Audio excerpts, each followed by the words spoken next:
Ang babaeng ito ay halos 40 taong gulang na ngunit kailanman ay hindi pa nagkaroon ng pag-ibig. Ang dahilan ay mula pagkabata hanggang pagtanda, bawat lalaking nagtatapat ng pag-ibig sa kanya ay nagkakaroon ng panganib. Noong si John ay 9 na taong gulang at unang umibig, ang batang yun ay agad na nadapa at nabali ang daliri. Noong si John ay 17 taong gulang at tinanggap ang pag-amin ng isang kaklase, ang batang yun ay tinamaan ng kidlat. Ang pinakamasakit ay nang ang pang-11 kasintahan ni Gian ay aksidenteng nalunok ang singsing. Sa oras na siya ay magpapakasal kay Gian, lahat ng nagnanais na makapiling si Gian ay nagkakaroon ng hindi maipaliwanag na aksidente. Dahil dito ay hindi na nais ni Gian na magmahal ng iba. Sa halip, ibinigay niya ang kanyang pag-aaruga sa mga hayop at naging isang veterinaryo. Gayunpaman, si Gian ay may paniniwala na darating ang araw na si Cupido ay ikokonekta siya sa nakatakda para sa kanya. Samantala, sa isang gusali ay may isang binata na nakatayo sa bubungan. Hawak niya ang isang sniper rifle at nakatutok sa kanyang target sa ibaba. Nang makita niya ang lalaki at babae na lumalabas mula sa isang bar pang date, binaril niya ang lalaking may suot na salamin. Ang dilaw na bala ay tumago sa puso ng lalaki. Bigla, ang lalaking may salamin ay nabalot ng pag-ibig sa babaeng kaharap niya. Ang lalaking may salamin ay buong tapang na naghayag ng kanyang damdamin. Ang babae na nataman din ay lumapit at niyakap ng mahigpit ang lalaki. Sila ay naghalikan ng buong alab. Ang binatang bumaril pala ay si Sang-hyuk, isang naglalakbay na anghel ng pag-ibig sa mundo. Ang misyon ni Sang-hyuk ay barilin ng mga pana ng pag-ibig ang mga taong may damdamin para sa isa't isa. Pagkatapos ng isang araw ng pagtatrabaho, umuwi si Sang-hyuk at nadatnan ng kanyang bahay na lubhang magulo. Para itong tambakan ng basura kaya nakaramdam siya ng lungkot.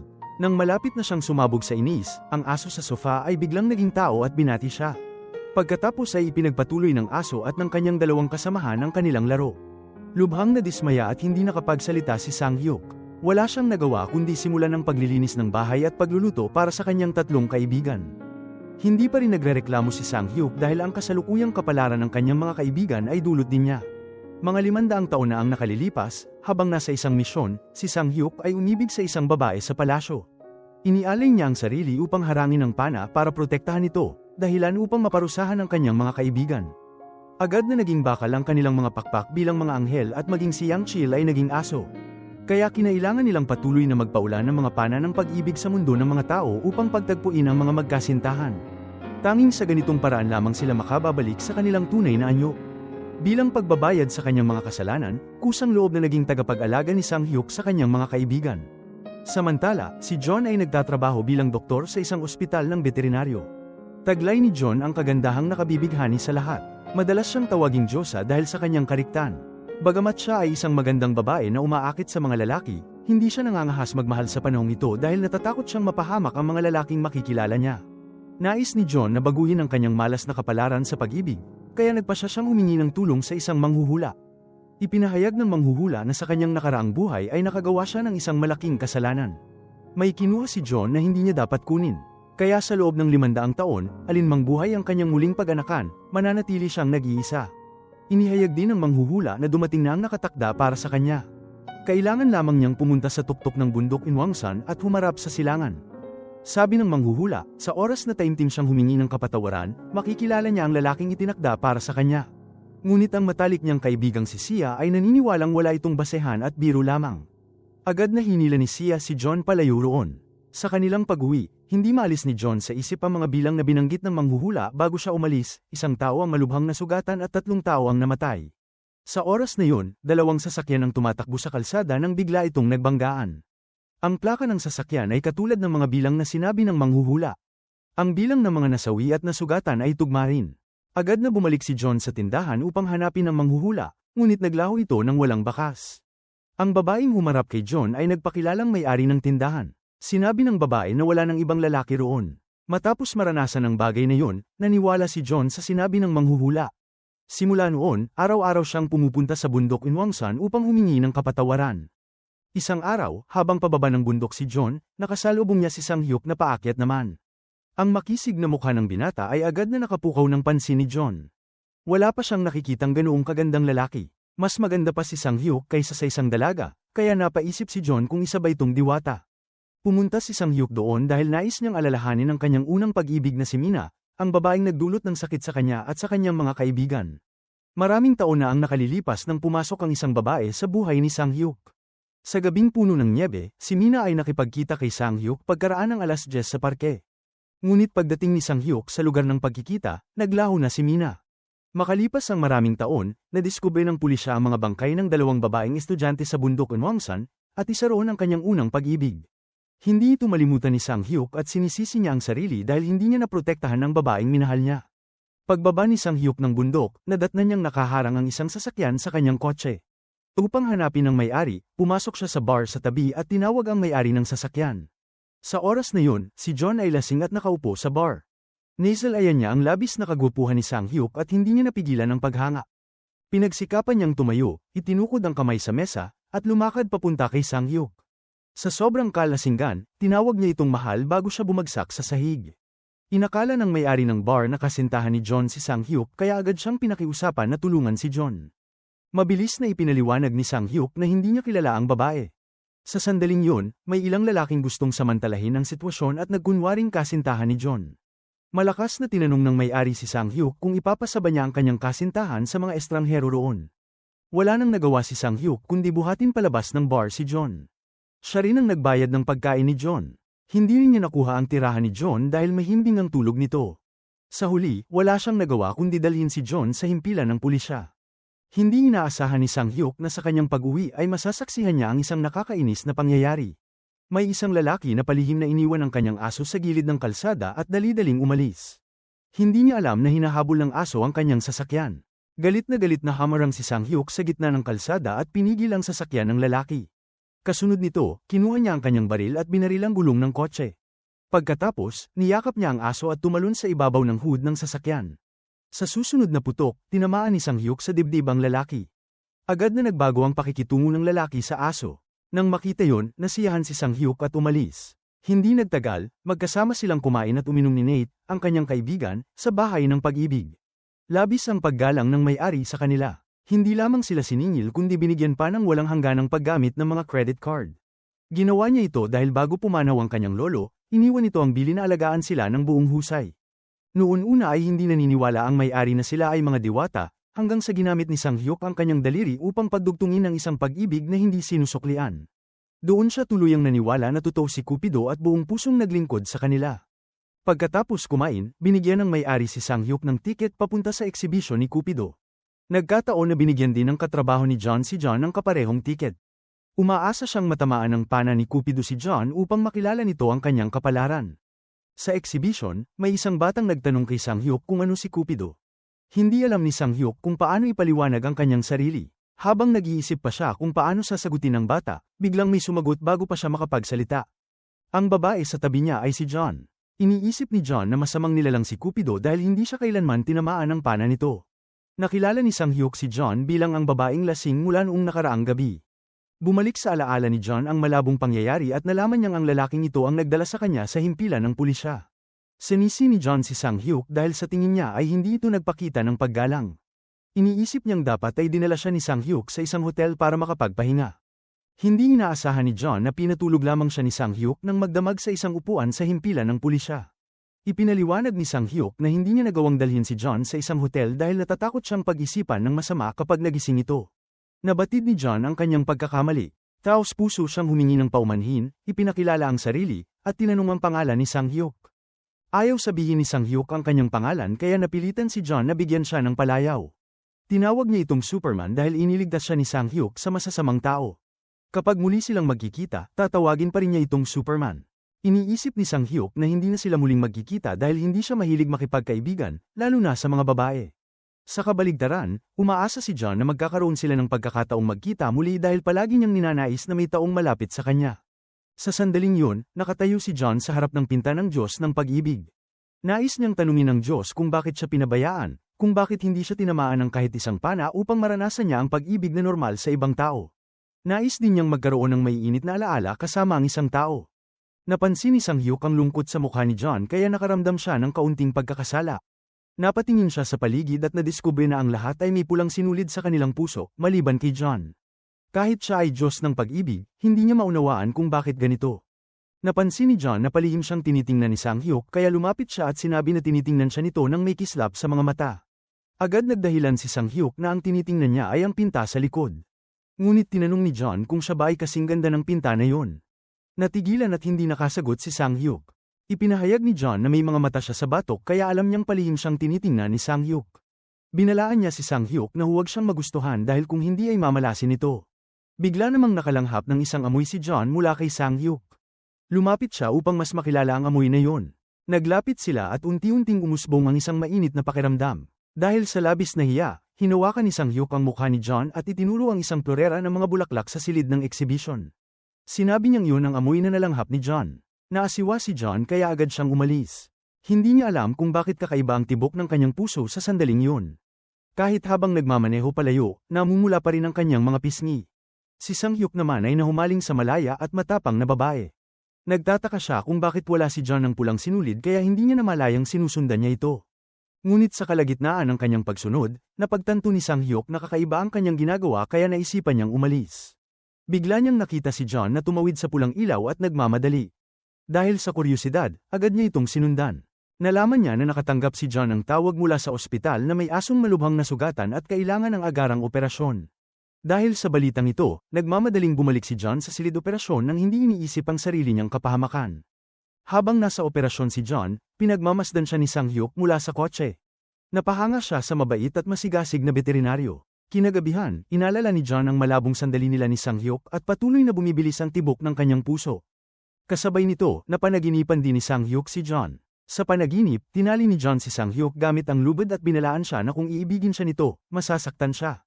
Mariing sinabi ni Sang-hyuk na hindi niya ito mahal, ngunit ipinagpatuloy ni John ang pakiusap na maging superhero niya si Sang-hyuk dahil kailangan siyang iligtas nito.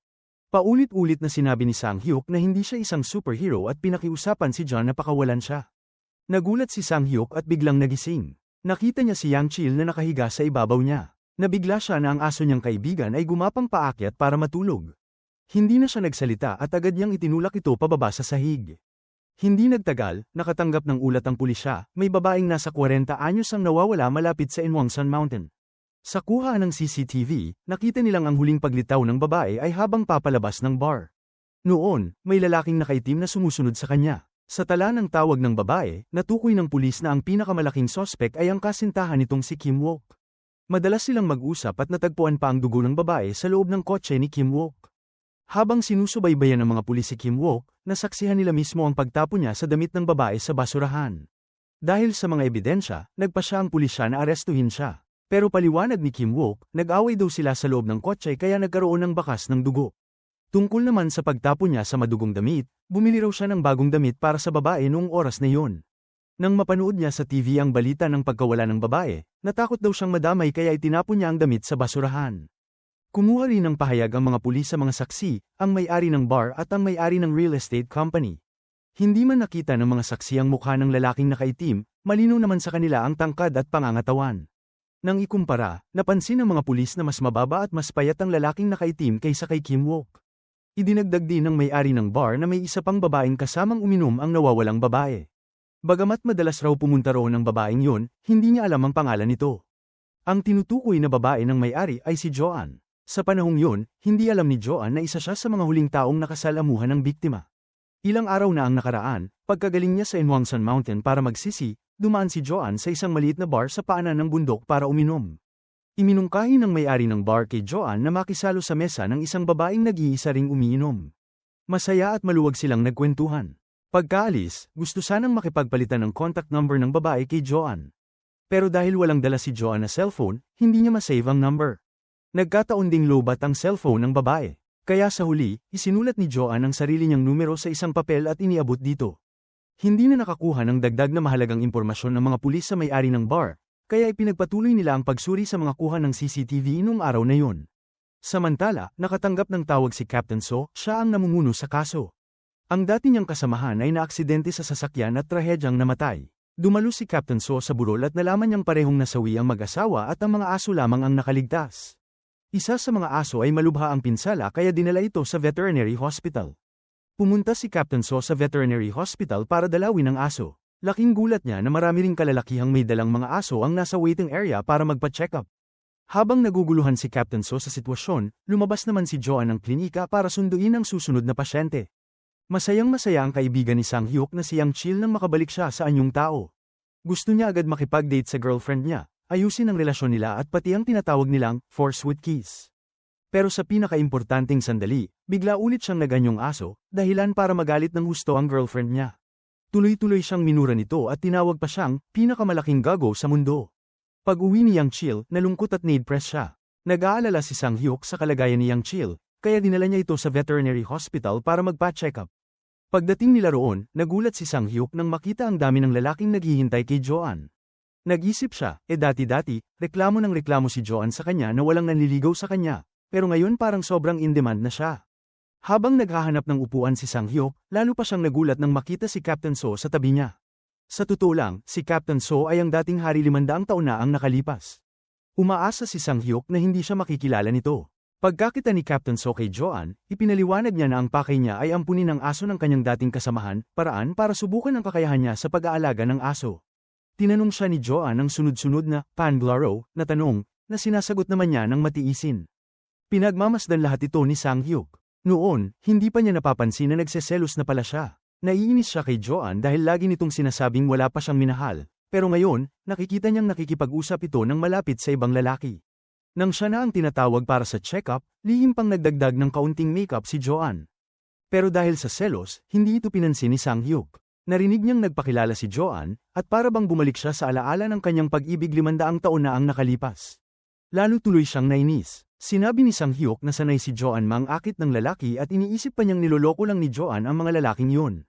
Pinapalabas daw nito ang malungkot na love story para maawa sila at protektahan siya.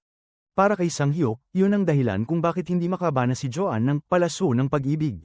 Agad namang nagpaliwanag si Joan na ang mga lalaking naroon ay mga tagapag-alaga lang ng alagang hayop. Kaagad namang nagtanong si Sang Hyuk kung espesyal na tagapag-alaga ba si Captain So, dahilan para kiligin at matawa ng masaya si Joan.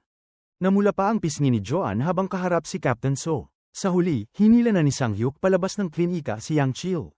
Kinagabihan, may lalaking nakaitim ang pumasok sa bar sa paanan ng Inwangsan Mountain. Hindi nagtagal, nilamon ng apoy ang buong bar. Patay agad ang may-ari sa lugar mismo. Kasabay noon, bigla ring namatay ng malagimang may-ari ng real estate. Dalawa pang saksi sa mga pangyayari ang aksidenteng nadisgrasya sa parehong oras. Nagsimulang mapagtanto ng lahat na hindi aksidente ang mga kamatayan, kundi masamang pagganti ng mamamatay tao. Ang natitirang buhay na lang ngayon ay ang babaeng hindi pa pinapangalanan. Siya na lamang ang natirang saksi. Tinitigan ni Captain So ang imahe ng babae sa surveillance camera at napansin niyang kamukha ito ni Joan. Samantala, kakauwi lang ni Joan mula sa isang buong araw ng trabaho at naghahanda ng umuwi. Nakaramdam ng selos si Sang Hyuk habang nakikitang nakikipagbiruan at nakikipag-usap si Joan sa ibang lalaki. Hindi pa rin niya mapigil ang kanyang kuryosidad. Patuloy niyang inoobserbahan si Joan upang maintindihan kung bakit wala itong pulang sinulid. Biglang lumapit ang doktor mula sa katapat na ospital at gustong makipag-usap kay Sang Hyuk, ngunit nakita niyang naglalakad mag-isa si Joan papunta sa isang makitid na daan. Habang naglalakad si Joan, nakarinig siya ng ingay sa kanyang likuran. Nagtataka siya kung sino ang sumusunod sa kanya nang biglang lumabas ang isang lalaking nakaitim. Gusto nitong patayin si Joan upang maitago ang sikreto. Dahil sa takot, mabilis na tumakbo si Joan palayo. Sa kanyang pagtakbo, nadapa siya. Sa oras na papalapit na ang panganib, biglang dumating si Sang Hyuk at itinulak pabagsak ang lalaking nakaitim. Kasabay nito, bumagsak ang estante sa likuran ni Joan at muntik nang matamaan siya ng mga plorera. Agad siyang tinakpan at iningatan ni Sang Hyuk. Sinamantala ng lalaking nakaitim ang pagkakataon upang makatakas. Mabilis na tiningnan ni Joan kung nasaktan si Sang Hyuk.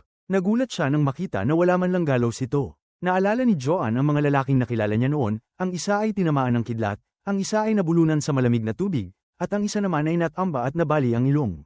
Dahil sa tuwa, mahigpit niyang hinawakan ang mukha ni Sang Hyuk at kinumpirmang siya ang lalaking binanggit ng manghuhula.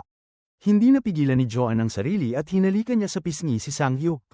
Bigla niyang na-realize ang kanyang pagkawala ng kontrol kaya mabilis siyang lumayo at itinago ang kanyang damdamin. Agad ding binago ni Sang Hyuk ang usapan at sinisi si Joan sa paglalakad ng mag-isa sa madilim na daan.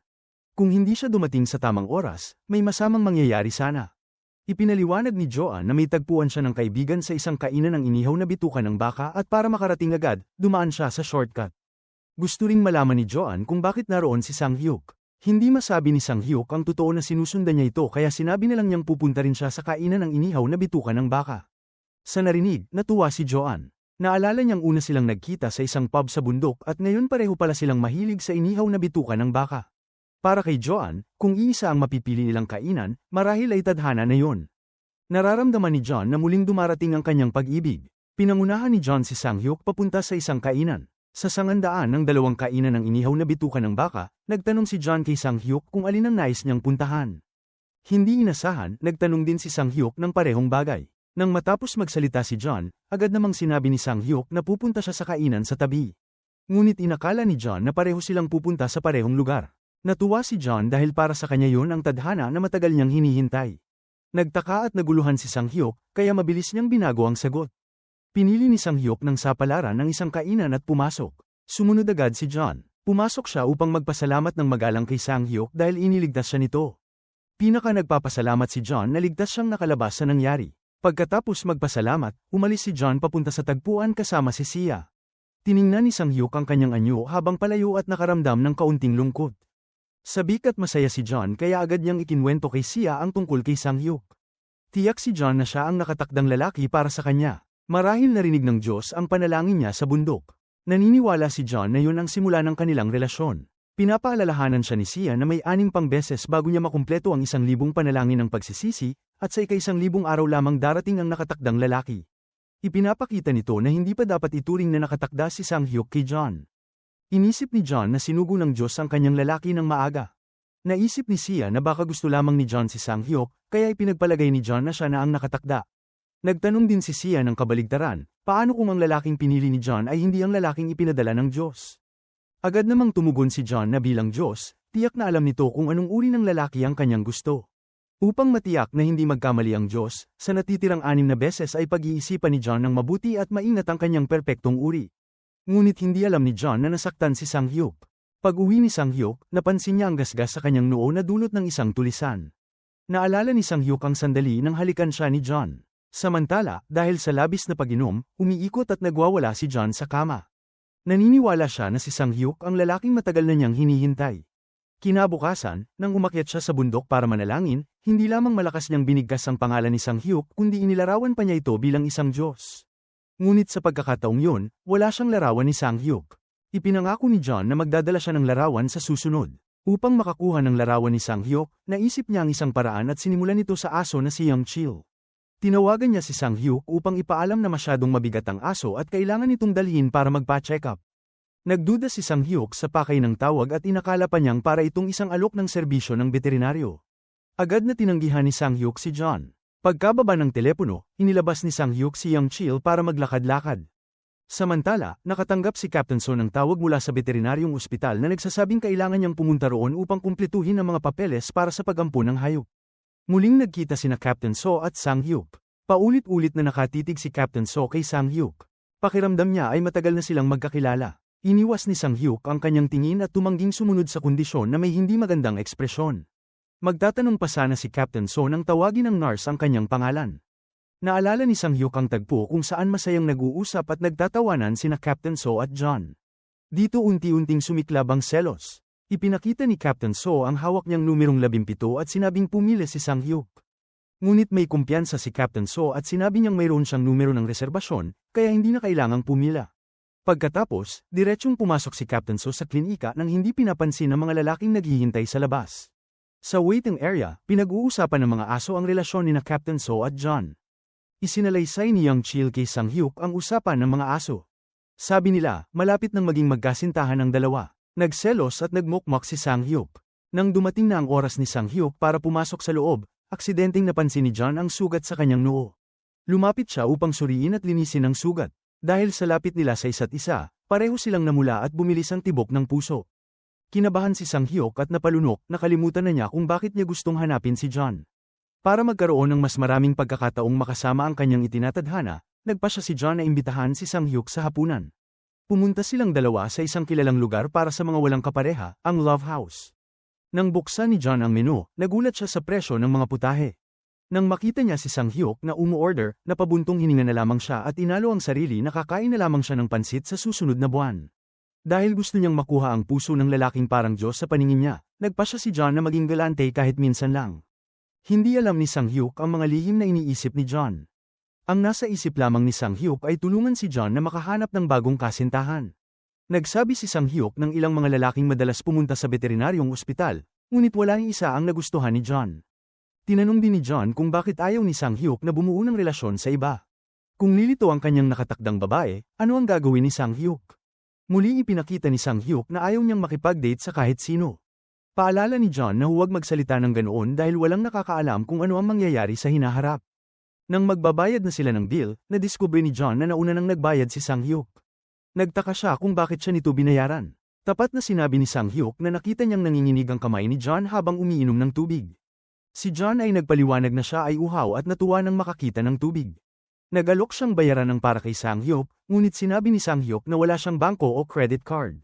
Naisip ni John na ito ay dahilan lamang dahil ayaw na siyang makita ni Sang-hyuk, kaya umalis siya ng galit. Kinagabihan, nagngit-ngit si John dahil pakiramdam niya ay hindi siya nauunawaan ni Sang-hyuk. Hindi siya mapakali sa higaan at tila mababaliw sa inis. Ngunit sa hindi inaasahan, maging si Sang-hyuk ay hindi rin mapakali. Kahit isa siyang kupido, wala siyang sariling bank account. Kahit pa siya ang nag-imbita kay John sa isang marangyang hapunan, nakita niyang hindi ito marunong tumano ng utang na loob at lalong nagalit. Sinabi ni Sang-hyuk sa sarili na hinding-hindi na niya ito tatamaan ng palaso. Kung si John man ay nakatali sa pulang sinulid o kung nakatadhana siyang mamatay ng nag-iisa, hinding-hindi na niya ito tutulungan. Pareho silang hindi nakatulog ng gabing yun dahil sa bigat ng kanilang iniisip. Kinaumagahan, pumunta si John sa bundok upang manalangin. Buo ang kanyang loob na sa pagkakataong ito ay makukuha na niya ang litrato ni Sang-hyuk. Ngunit sa hindi inaasahan, habang pababa siya ng bundok ay muli silang nagtagpo ni Sang-hyuk. Agad niyang sinabi rito nang umiti habang inilalabas ang kanyang telepono upang kumuha ng larawan. Hindi naintindihan ni Sang-hyuk ang nangyayari kaya lumapit ito upang agawin ang telepono. Pilit namang umiwas si John at sa hindi inaasahang pangyayari, naglapat ang kanilang mga labi. Pagkatapos nilang maghiwalay, may dumaan na tao na aksidenteng nagtulak kay John patungo sa mga bisig ni Sang-hyuk. Agad namang inimbitahan ni John si Sang-hyuk na uminom sa labas. Matapos uminom ng ilang baso, napaisip si John kung ano ba ang kanyang nagawang kasalanan sa nakaraang buhay upang maranasan niya ang kaparusahan na hindi makatakda sa sinuman. Sa kasalukuyan, kailangan niyang magdasal sa bundok ng 1,000 beses upang makatagpo ng tunay na pag-ibig. Tinanong siya ni Sang-hyuk kung bakit ganoon na lamang ang kanyang kagustuhan na magmahal. Ibinabalik naman ni John ang tanong kung bakit ayaw nitong magmahal. Hindi naman talaga ayaw ni Sang-hyuk, ngunit pakiramdam niya ay hindi na siya karapat-dapat na mahulog pa sa sinuman. Hindi nagtagal, nalasing ang dalawa at napilitan silang tumawag ng sasakyan upang ihatid sila pauwi. Ibinigay ni Sang-hyuk ang susi ng sasakyan sa driver. Doon niya napagtanto na ang lalaking nasa harapan niya ay ang parehong lalaki na kanyang nakita noong gabing yun, dahil nakilala niya ito sa peklat sa kamay. Habang tatawag sana si John ng pulis, agad na nakiusap ang lalaki. Nangako itong isisiwalat ang lahat. Lumabas na ang lalaking ito ay inupahan ang kabilang panig. Naiinggit ang babaeng yun kay John dahil simula nang magbukas ito ng klinika sa lugar na yun, bumagsak ng husto ang kanyang negosyo. Kaya gusto lang nitong takutin si John upang mapaalis siya. Habang nakikiusap ang babae, naalala ni John ang eksenang siya ay taimtim na nakikiusap ng kapatawaran sa bundok. Nais sanang dalhin ni Sang-hyuk ang babae sa istasyon ng pulis ngunit pinigilan siya ni John. Naniniwala si John na totoo ang sinabi ng babae. Pinayuhan siya ni Sang-hyuk na ipaalam sa kanyang pamilya ang nangyari ngayong araw. Kung maaari, hilingin niya sa kanyang ama na samahan siya papunta sa trabaho. Ngunit sinabi ni John na wala siyang kahit na sinong kamag-anak dahil isa siyang ulila. Noon pa man ay iniwan siya sa harap ng tao orphanage, kaya ang araw na yun ay itinuturing niyang kaarawan din niya. Walang iniwang tala tungkol sa kanyang pangalan o petsa ng kapanganakan. Hindi naging madali para kay John na makilala o mapalapit sa isang lalaki. Ngunit isang hindi magandang pangyayari ang naganap. Dahil sa kanya, nasugatan ang kamay ng batang yun. Mula noon, ipinangako ni John sa sarili na hindi siya dapat magkaroon ng damdamin para kaninuman. Gayunpaman, hindi siya sumuko. Anuman ang mangyari, kailangan niyang akyatin ang bundok na yun ng 1,000 beses. Kailangan niyang makilala ang kanyang nakatakda. Naniniwala si John na karapat-dapat siyang magkaroon ng ilang maiinit at espesyal na alaala kasama ang taong mahalaga sa kanya. Noong kanyang nakaraang buhay, isang alilang babae sa palasyo ang taimtim na nanalangin na sana ay agad nang mamulaklak ang mga bulaklak upang matagpuan niya ang kanyang kapalaran. Noong panahong yun, nagtawanan ng mga kawal sa kanyang inosenteng kahilingan. Ibinunyag pa niya ang mga lihim na pagnanasa ng mga alila sa palasyo sa hukbo. Marami ang nadismaya nang hindi siya napiling maging tagapagmana ng trono dahil masyadong gwapo ang general. Hangad din nilang maging hari ang general. Ngunit sa sandaling yon, taimtim na nagdasal ang alilang babae na kung sakaling may bulaklak ng plum na mahulog sa kanyang mga daliri, lalabas ang kanyang tunay na pag-ibig. Nang makita niyang dahan-daang lumalapit ang general sa kanya, inakala niyang ito ang kanyang nakatakda. Ngunit hindi niya alam na nilapitan lamang siya ng general dahil isa siyang alila ng reyna. Ginamit lamang siya ng general upang makuha ang impormasyon tungkol sa reyna at sa anak nito. Nakita rin ni Sang-hyuk na bukod sa general, wala nang ibang lalaki ang nakatakda para sa alilang babae. At sa sandaling bubunutin na sana ni Sang-hyuk ang palaso upang patamaan siya, bigla siyang nahumaling sa maliwanag ng ngiti ng alila. Mabilis ang tibok ng puso ni Sang-hyuk, dahilan upang siya ay kabahan at manginig ang kamay.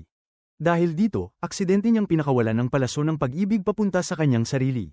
Simula noon, nalubog si Sang-hyuk sa matatamis na sandaling yun. Ngunit hindi kailanman nakita ng alilang babae si Sang-hyuk.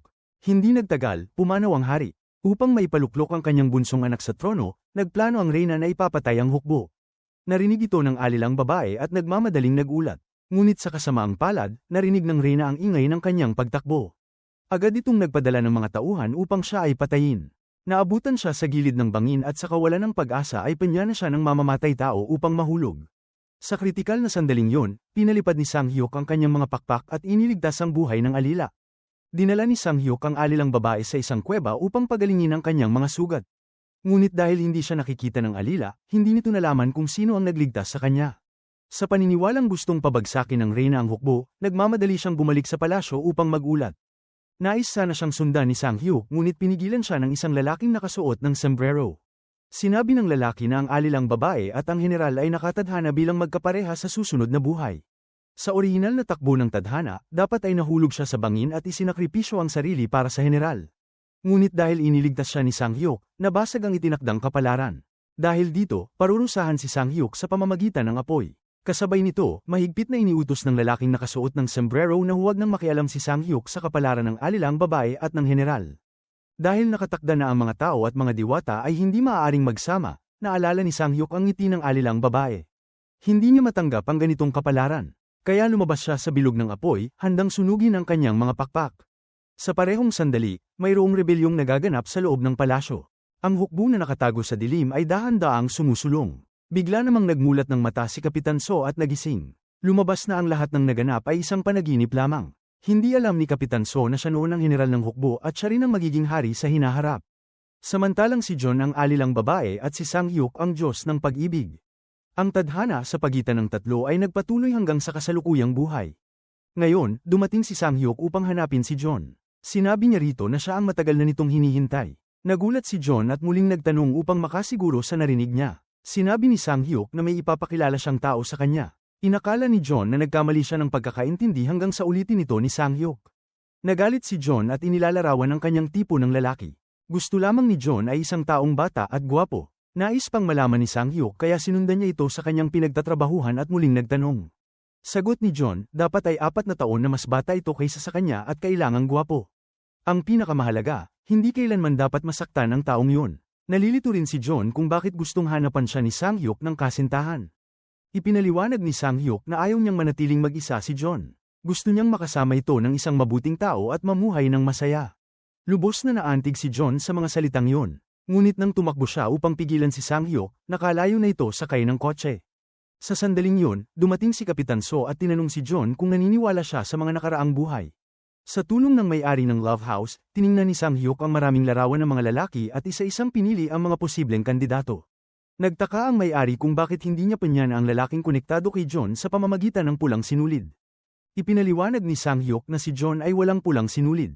Ito rin ang unang pagkakataon na nakakita siya ng ganitong kaso. Tinanong ng may-ari kung ano ang hitsura ng unang pag-ibig ni Sang-hyuk. Nais nitong malaman kung sino ang babaeng minahal ni Sang-hyuk hanggang sa handa siyang sunugin ang kanyang mga pakpak at maipit sa mundong ito ng 500 taon. Kung hindi niya minahal ang babaeng yon, wala sana ang lahat ng ito. Dinala ni John ang larawan ni Sang-hyuk sa bundok upang ipanalangin sa Diyos ng pag-ibig.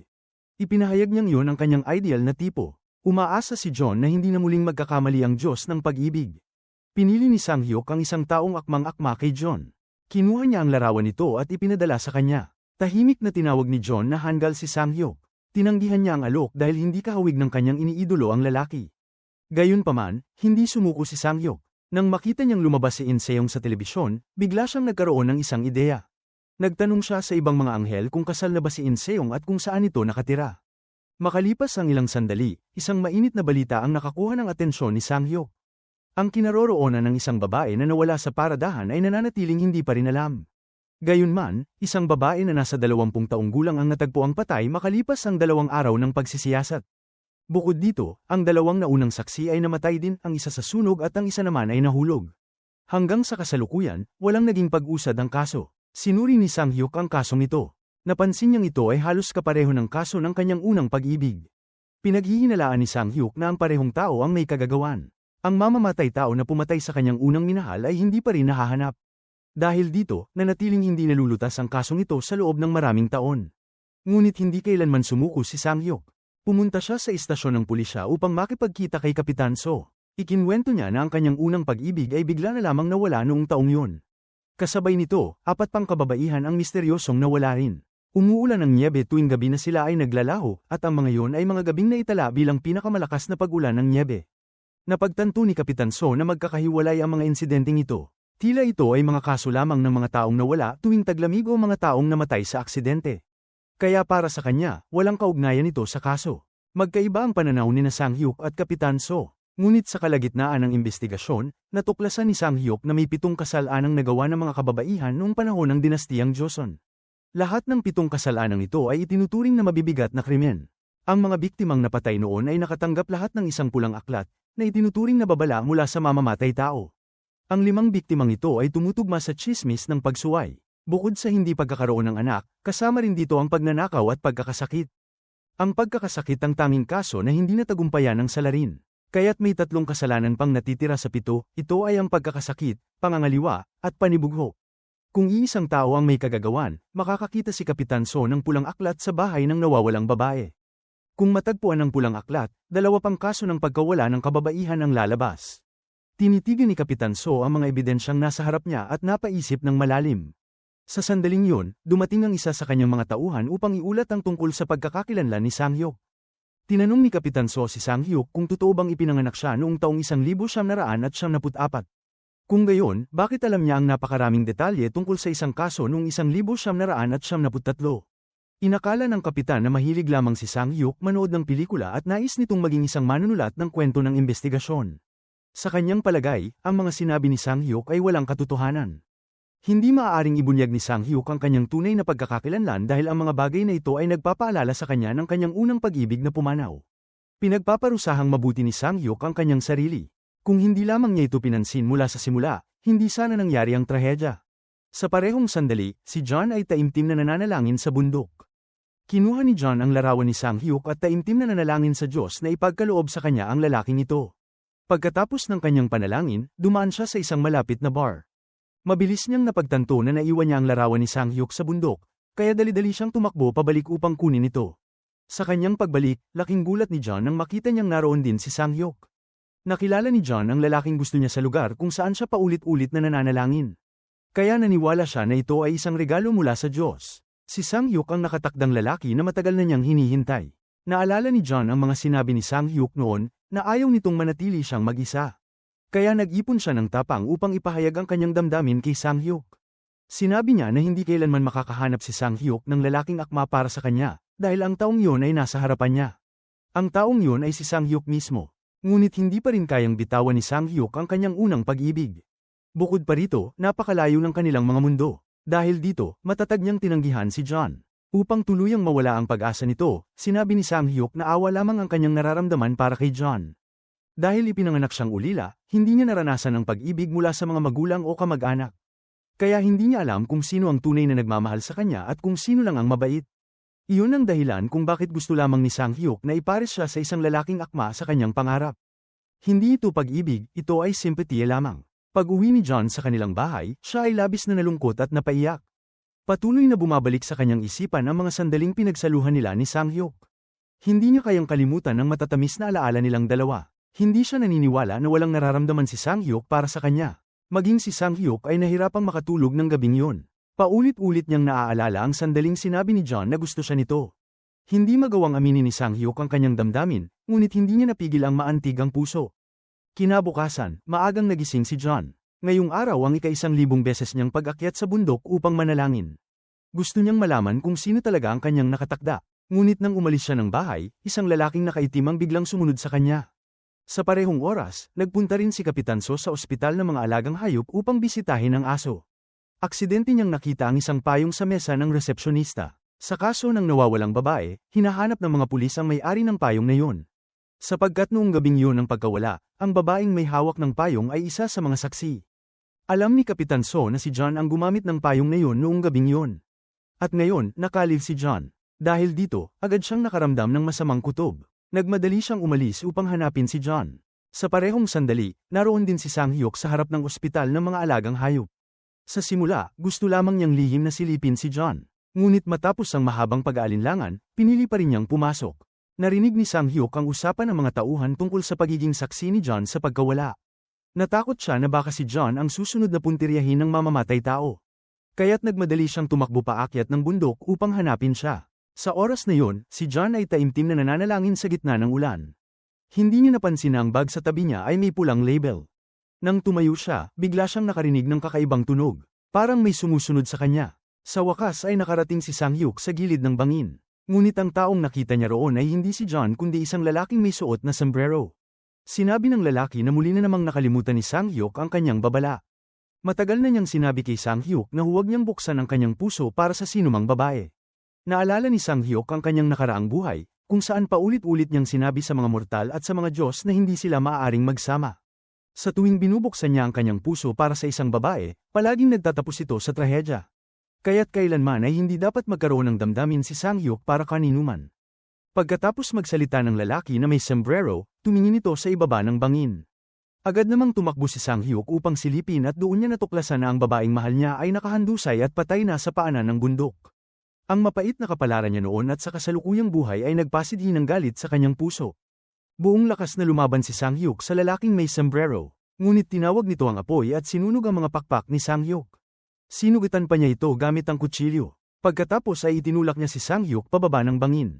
Para sa kanya, isa lamang tanga si Sang-hyuk dahil ang buhay ng isang taong walang pulang tali ng kapalaran ay palaging haantong sa trahedya. Sa huli, kung makikilala man nila ang isa't isa o hindi, ay nakasalalay lamang sa kanila. Samantala, si John ay natakot at napaatras. Nang siya ay malapit ng mahulog sa bangin, dumating si Kapitan So sa tamang oras at nahawakan siya. Tumingin si John sa kanilang magkahawak kamay, at napako siya sa pagkakatitig. Hindi niya inasahan na ang lalaking lilito sa harap niya ay si Kapitan So. Samantala, nagtungo si Sang-hyuk sa istasyon ng pulis na puno ng sugat ang katawan. Doon, iniulat niya ang pangyayari at hiniling sa mga pulis na agad hanapin si John. Ngunit para sa kanila, tila wala sa katwiran si Sang-hyuk. Habang mainit ang pagtatalo, biglang dumating sina Kapitan So at John. Nang makita niyang ligtas pa rin si John, nakahinga ng maluwag si Sang-hyuk. Nang makita ni John ang mga sugat ni Sang-hyuk, natakot siya at agad itong tinulungan na gamutin ang mga ito. Pagkaalis nila, nais ni Sang-hyuk na siya mismo ang maghatid kay John pauwi, ngunit iginiit ni Kapitan So na dapat ang mga pulis ang maghatid sa testigo. Muling nagtalo ang dalawa. Sa huli, pinili ni John na sumama kay Sang-hyuk pauwi. Ito ang unang pagkakataon na nakaranas si Kapitan So ng ganitong sitwasyon, kaya labis siyang nainis.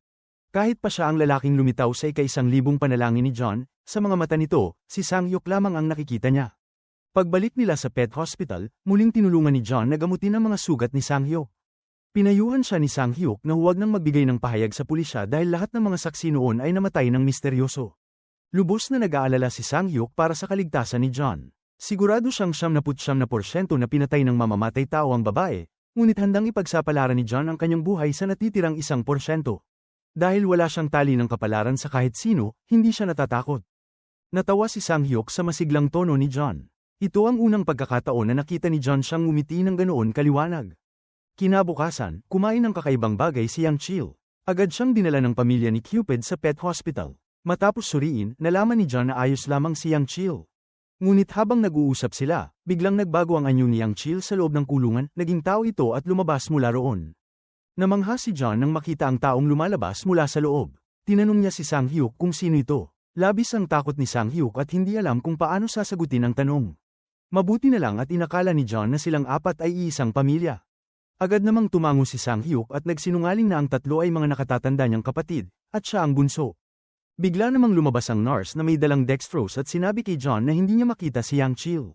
Nag-alala ang apat na baka mapansin ni John ang kakaibang nangyayari. Sa sandaling yun, napansin ng nurse ang isang aso sa labas na kamukhang kamukha ni Yang Chil. Agad na tumakbo palabas si John upang habulin ito. Ang tatlo ay agad na sinamantala ang pagkakataon upang sumakay sa kotse at umalis, habang naiwan si Sang-hyuk upang ayusin ang sitwasyon. Nang gabing yun, malalim ang iniisip ni Sang-hyuk. Kahit hindi niya tinugon ang damdamin ni John, natatakot pa rin siyang baka siya ang susunod na puntiryahin ng mamamatay tao. Dahil dito, nagpa siya si Sang-hyuk na magbagong anyo bilang isang tagapagtanggol at manatili sa tabi ni John. Kinabukasan ng hapon, magkasama silang kumain kasama ang kanilang mga katrabaho. Maingat na nilinis ni Sang-hyuk ang plato at tinikman muna ang pagkain bago ito ipinasubo kay John. Sinubukan din muna ni Sang-hyuk ang inumin bago niya ito ibinigay sa kanya. Biglang may taong bumangga kay John, ngunit agad siyang pinrotektahan ni Sang-hyuk. Dahil sa ginawa niya, labis na natuwa si John. Pagsapit ng gabi, muling lumitaw si Sang-hyuk. Sinundo niya si John upang sabay silang kumain ng hapunan kasama ang matalik nitong kaibigan. Habang magkasalo sa mesa, mukha silang isang magkasintahan. Samantala, patuloy pa ring iniimbestigahan ni Kapitan So ang serye ng pagpatay. Naisip niya ang tungkol sa 7 kasalanang nakamamatay at sa pulang aklat na nabanggit ni Sang-hyuk. Dahil dito, nagtungo si Kapitan So sa bahay ng babae at hinanap ang pulang aklat. Nakita niya roon ang nakasulat na salitang pangangalo niya. Agad niyang pinuntahan ang hepe upang kausapin ito. Nais ni Kapitan So malaman kung sino ang pinaghihinalaan nilang mamamatay tao. Ayon sa hepe, tila hindi kayang hulihin ng pulisya ang salarin dahil may taong tumutulong sa kanya mula sa likod ng lahat. 29 na taon na ang nakalipas mula nang matagpuan ng mga pulis ang mga damit at gamit ng 2 nawawalang babae. Gayunpaman, hindi kailanman natagpuan ang kanilang mga bangkay. Sunod-sunod ding namatay ang mga saksi. Pagkatapos nito, isang lalaking pulis ang muling nagbukas ng kaso. Natuklasan niyang ang tanging pagkakapareho sa lahat ay ang pulang aklat. Samantala, tila hindi kasama sa plano ng mamamatay tao ang unang pag-ibig ni Sang-hyuk. Napatay siya dahil lamang sa suot niyang pulang polka dot na blusa. Ang orihinal na target ng mamamatay tao ay ang ika-5 babae na papatayin niya sa ilalim ng kasalanang sakit. Ngunit naaresto siya ng mga pulis. Nang lumitaw ang mamamatay tao, agad siyang hinabol ng mga awtoridad. Habang tumatakbo siya sa isang eskinita, nakita nilang nabundol siya ng isang sasakyan at bumagsak sa lupa. Nasa lugar din noon ang hepe. Ngunit pagkatapos ng insidente, parehong nawala ang pulis at ang mamamatay tao. May pinaghihinalaan ang hepe, ngunit hindi na niya naipagpatuloy ang investigasyon dahil wala siyang nakuhang anumang ebidensya. Pakiramdam niya, ang kasong yun noon ay halos katulad ng kaso ng babae ngayon. Hindi niya alam na ang pulis na misteryosong nawala noon ay si Sang-hyuk mismo. Upang makakuha ng mas maraming impormasyon tungkol sa mamamatay tao, kumuha si Kapitan So ng isang eksperto upang i-hypnotize si John. Layunin niyang maalala nito ang lahat ng nangyari noong gabing yun. Detalyadong inilalarawan ni John ang itsura ng lalaki. Ngunit bago matapos ang hypnosis, nakita niya ang hukbong sandatahan mula sa kanyang nakaraang buhay na papalapit sa kanya. Bagaman hindi niya alam kung ano ang ibig sabihin nito, naramdaman ni John na may kakaibang koneksyon siya kay Kapitan So. Pagkatapos nito, inihatid ni Sang-hyuk si John pauwi. Bago siya umalis, sinabi ni Sang-hyuk kay John na malakas ang pag-ulan ng nyebe sa susunod na gabi. Kaya naman, hindi talaga dapat lumabas si John. Labis ang pag-aalala ni Sang-hyuk na baka saktan siya ng mamamatay tao. Batay sa paglalarawan ni John tungkol sa lalaki, pinaghinalaan ni Kapitan So na ang 2 sangkot ay sina Kim Woo at ang teknisayan ng seguridad. Kinagabihan, natuklasan ni John na may isa pang babaeng saksi na nakakita sa biktima. Agad na sinundan ni Kapitan So ang kasintahan ng babaeng yun. Kasabay nito, hinanap din niya ang natitirang saksi. Natakot ang saksi na baka matuklasan siya ng salarin kaya ayaw nitong magbigay ng pahayag. Samantala, nakatayo si Sang-hyuk sa isang eskinita habang palihim na sinusundan ng isang lalaki. Agad itinapon ng lalaki ang kanyang payong at mabilis na tumakbo. Sinundan siya ni Sang-hyuk. Ngunit sa bungad ng eskinita ay nakasalubong niya ang kasamahan ni Kapitan So. Patuloy pa ring nag-imbestiga si Sang-hyuk sa kaso, ngunit hindi niya alam na pumunta si John sa isang convenience store kasama ang matalik niyang kaibigan. Habang hinihintay ni John ang kaibigan niyang magbayad, napansin niya ang isang babaeng nakasuot ng pulang life jacket sa kanyang likuran. Pumasok ang babae sa isang eskinita at tila may napansin itong sumusunod sa kanya. Biglang nakarinig ng sigaw si John kaya agad siyang pumasok sa eskinita upang tingnan kung ano ang nangyayari. Paglabas ng kanyang kaibigan matapos magbayad, wala na si John sa pinangyarihan. Di nagtagal, nakarinig ng tahol ng aso si Kapitan So. Sinundan niya ang tunog at doon niya natagpuan si John. Hawak ni John ang isang asong duguan habang ang babaeng nakapulang life jacket ay biglang nawala. Hindi makontak ni Sang-hyuk si John kaya agad siyang nagmaneho papunta sa bahay nito. Kahit anong katok niya, walang sumasagot. Pumunta siya sa pet hospital at nalaman niyang inililigtas ni John ang nasugatang aso. Paglabas ni John, agad siyang pinagalitan ni Sang-hyuk dahil hindi ito nakinig sa kanyang paalala. Naalala ni John ang babala ni Sang-hyuk na huwag lalabas, kaya alam niyang nagkamali siya at hindi siya nagsalita. Sa huli, inihatid ni Sang-hyuk si John at ang aso pauwi. Napansin ng kaibigan ng labis na pag-aalala sa mukha ni Sang-hyuk. Inanyayahan niya itong pumunta sa bahay para uminom ng kaunti at nagbiro pa na kung palaging magkasama silang dalawa, hindi na kailangang mag-alala ni Sang-hyuk. Medyo natigatig si Sang-hyuk sa mungkahing yun, at namula naman sa hiya si John. Mahina niyang tinanong si Sang-hyuk kung gusto nitong umakyat sa itaas. Nagdesisyon si Sang-hyuk na manatili sa bahay ni John upang maprotektahan siya ng mas malapitan. Napansin ng kaibigan na may gusto si Sang-hyuk kay John, ngunit patuloy niya itong itinatanggi. Ipinaliwanag ni Sang-hyuk na nagmamadali siyang pumunta roon dahil ayaw niyang masaktan si John. Bago matulog, pinag-iisipan ng kaibigan kung paano niya aayusin ang tulugan ng tatlo. Ngunit sa kanyang pagkabigla, sabay na pumasok sina Sang-hyuk at John sa silid ni John. Orihinal na plano ng kaibigan na matulog si John sa kanyang silid habang si Sang-hyuk naman ay matutulog sa kwarto ni John. Biglang naging alanganin ang pakiramdam sa paligid. Nang gabing yun, pareho nilang inisip na ang taong gusto nila ay nasa tabi nila. Nahihirapan si Sang-hyuk na makatulog kaya kinuha niya ang kalendaryo sa ilalim ng kama upang tingnan ito. Naalala ni Sang-hyuk ang mga salita ng lalaking may sombrero. Ang buhay ng isang tao na walang pulang sinulid ay magtatapos sa trahedya. Dahil dito, marami siyang pinag-isipan. Nang gabing yun, nanaginip si John ng isang bangungot. Sa panaginip, sinabi ng mambabasa ng Barhang Teret na huwag niyang pakakawalan ang lalaking ibinigay ng tadhana. Kapag binitiwan niya ito, kamatayan ang magiging kapalit. Natakot si John at biglang nagising. Kahit panaginip lamang yun, iniwan pa rin siya ng matinding takot. Kinaumagahan, ginaising ni John si Sang-hyuk. Ang pamilyar na katok sa pinto ay nagdala kay Sang-hyuk ng panaginip tungkol sa kanyang unang pag-ibig. Sa harap niya, nakaupo ang isang babae at tinanong siya kung nagsisisi siya, dahil hindi niya ito tinitingnan ng may lamang at ngiti. Hindi niya namalayang tumulo ang kanyang mga luha. Si John, na nasa labas, ay hindi narinig ang sagot kaya dahan-dahan niyang binuksan ang pinto, pumasok, at humiga sa tabi ni Sang-hyuk. Pinagmasdan niya ang lalaking kanyang minamahal. Hindi sinasadya, nakita niyang may luhang damaloy sa mga mata ni Sang-hyuk. Biglang nagising si Sang-hyuk at sumigaw ng malakas, dahilan upang mapansin sila ni Sia. Nakita ni John ang takot kay Sang-hyuk kaya mahigpit niya itong niyakap. Sa oras ng almusal, tinukso sila ni Sia tungkol sa kanilang unang gabi. Bago umalis, sinabi ni Sang-hyuk kay John na tawagan siya agad sakaling may mangyaring masama. Kahit hating gabi o madaling araw, dapat siyang tumawag. Ang pag-aalala sa mga mata ni Sang-hyuk ay nagdala ng tuwa kay John. Samantala, sa himpilan ng pulisya, natuklasan na may isa na namang nawawala.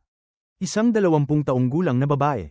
Pinaghinalaan ni Kapitan So ang dalawang lalaki, ang kasintahan nito at isang lalaking nagngangalang Chu. Pagkatapos ng imbestigasyon, napatunayan na noong oras ng insidente, nasa bahay ang kasintahan ng babae at si Ginoo Chu naman ay umalis ng bahay sa loob ng 30 minuto. Inutusan ng kapitan ng mga pulis na magsiyasat sa isang kalapit na tindahan at nagpadala rin siya ng taong susubaybay kay Ginoo Chu. Nagkataon namang sinusundan din ng palihim ni Sang-hyuk ang taong ito. Kalaunan, matagumpay nilang nadala ang sospek sa himpilan ng pulisya. Sa imbestigasyon, natuklasan na wala itong kinalaman sa mga pagkawala mula pa 20 taon na ang nakalilipas hanggang ngayon. Ang dahilan ng kanyang madalas na pagtakas ay dahil nakautang siya sa isang mapanganib na nagpapautang, at inisip niyang si Sang-hyuk ang nangongolekta ng utang. Sa puntong ito, muling naharap sa pagkakabalaho ang kaso. Ngunit sa kalagitnaan ng imbestigasyon, nadiskubre rin na dumaan sina Sia at John sa parehong tindahan. Noon, naghihintay si John habang binabayaran ng kanyang matalik na kaibigan ang mga pinamili. Dahil dito, muling pumunta si John sa himpilan ng pulisya bilang isang saksi. Masusing tinanong ni Kapitan So si John tungkol sa mga nangyari. Nang tumingin si John kay Kapitan So, naalala niya ang 1,000 araw ng panalangin. Hinila siya ni Kapitan So pabalik sa bangin at lumitaw ang mga alaala mula sa kanyang nakaraang buhay. Alam ni John na si Kapitan So ang kanyang itinakdang tao, ngunit hindi niya namalayang muling napatingin siya kay Sang-hyuk.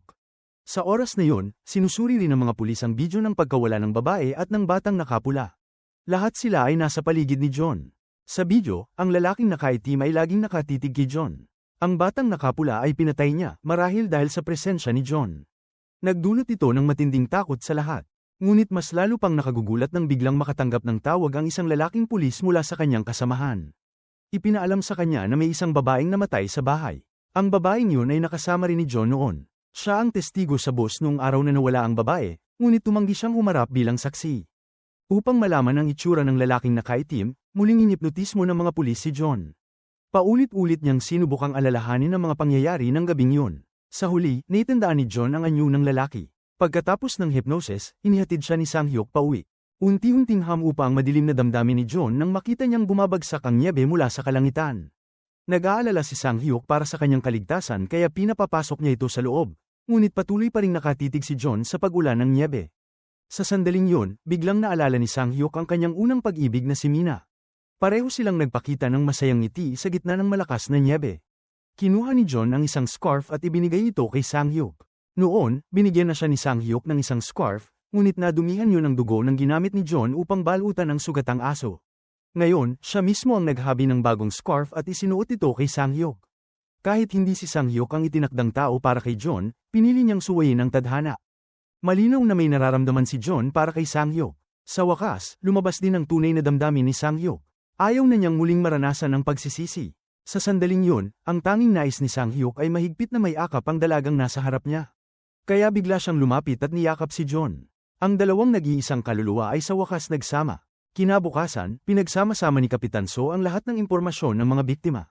Gumawa siya ng mga palagay batay sa takbo ng mga pangyayari. Dapat matagal nang pinatay si John, ngunit sadyang iniwan siya ng suspect killer. Samantala, nagtungo si Sang-hyuk upang kausapin ang hepe. Pinaghihinalaan niyang ang suspect killer ay siya ring pumatay mahigit 20 taon na ang nakalipas. Hindi nito mapatay si John dahil palaging kasama siya ni Sang-hyuk. Pinaghihinalaan ni Sang-hyuk na sinusundan siya nito. Batay sa paglalarawan ni John, sa wakas ay nakagawa ng larawan ang mga pulis ng suspect killer. Ipinabatid ng hepe sa lahat na mayroon na silang huling saksi sa kaso ng nawawalang babae upang makatulong sa investigasyon. Lahat ay nagulat nang makitang ang taong pumasok ay si Sang-hyuk. Tumingin si Sang-hyuk kay Kapitan So at sinabi na hindi yun ang tunay na anyo ng suspect killer. Lumabas na si Sang-hyuk ang may kinalaman sa pagkawala noong nakaraang panahon. Noon, ang direktor ang kanyang kasamahan. Natagpuan nilang dalawa ang may sakit na pulang aklat sa lugar ng babae. Upang mahuli ang suspect killer, sinundan ni Sang-hyuk ang babae araw at gabi. Nang atakihin ng suspect killer ang babae, agad sumugod si Sang-hyuk upang lumaban dito. Mabilis ang naging tugon ng suspect killer. Nang siya ay madiskubre, agad siyang tumakbo palayo. Ngunit nang makarating siya sa kanto, bigla siyang nabangga ng kotse at bumagsak sa lupa. Nais sanang kumilos ni Sang-hyuk upang hulihin ang killer suspect, ngunit hindi inaasahan na sa oras na yun ay nagsimula siyang magbagong anyo sa ika-28 pagkakataon. Unti-unting naglaho ang kanyang katawan. Pagmulat ni Sang-hyuk, natagpuan niyang nasa loob siya ng isang koka ng bagong silang na anghel. Dahil sa pagbabagong anyo na ito, hindi niya nahuli ang suspect killer. Nang dumating ang direktor, parehong nawala si Sang-hyuk at ang suspect killer. 28 taon ang lumipas, at muling nagpakita ang killer suspect na matagal nang nawala.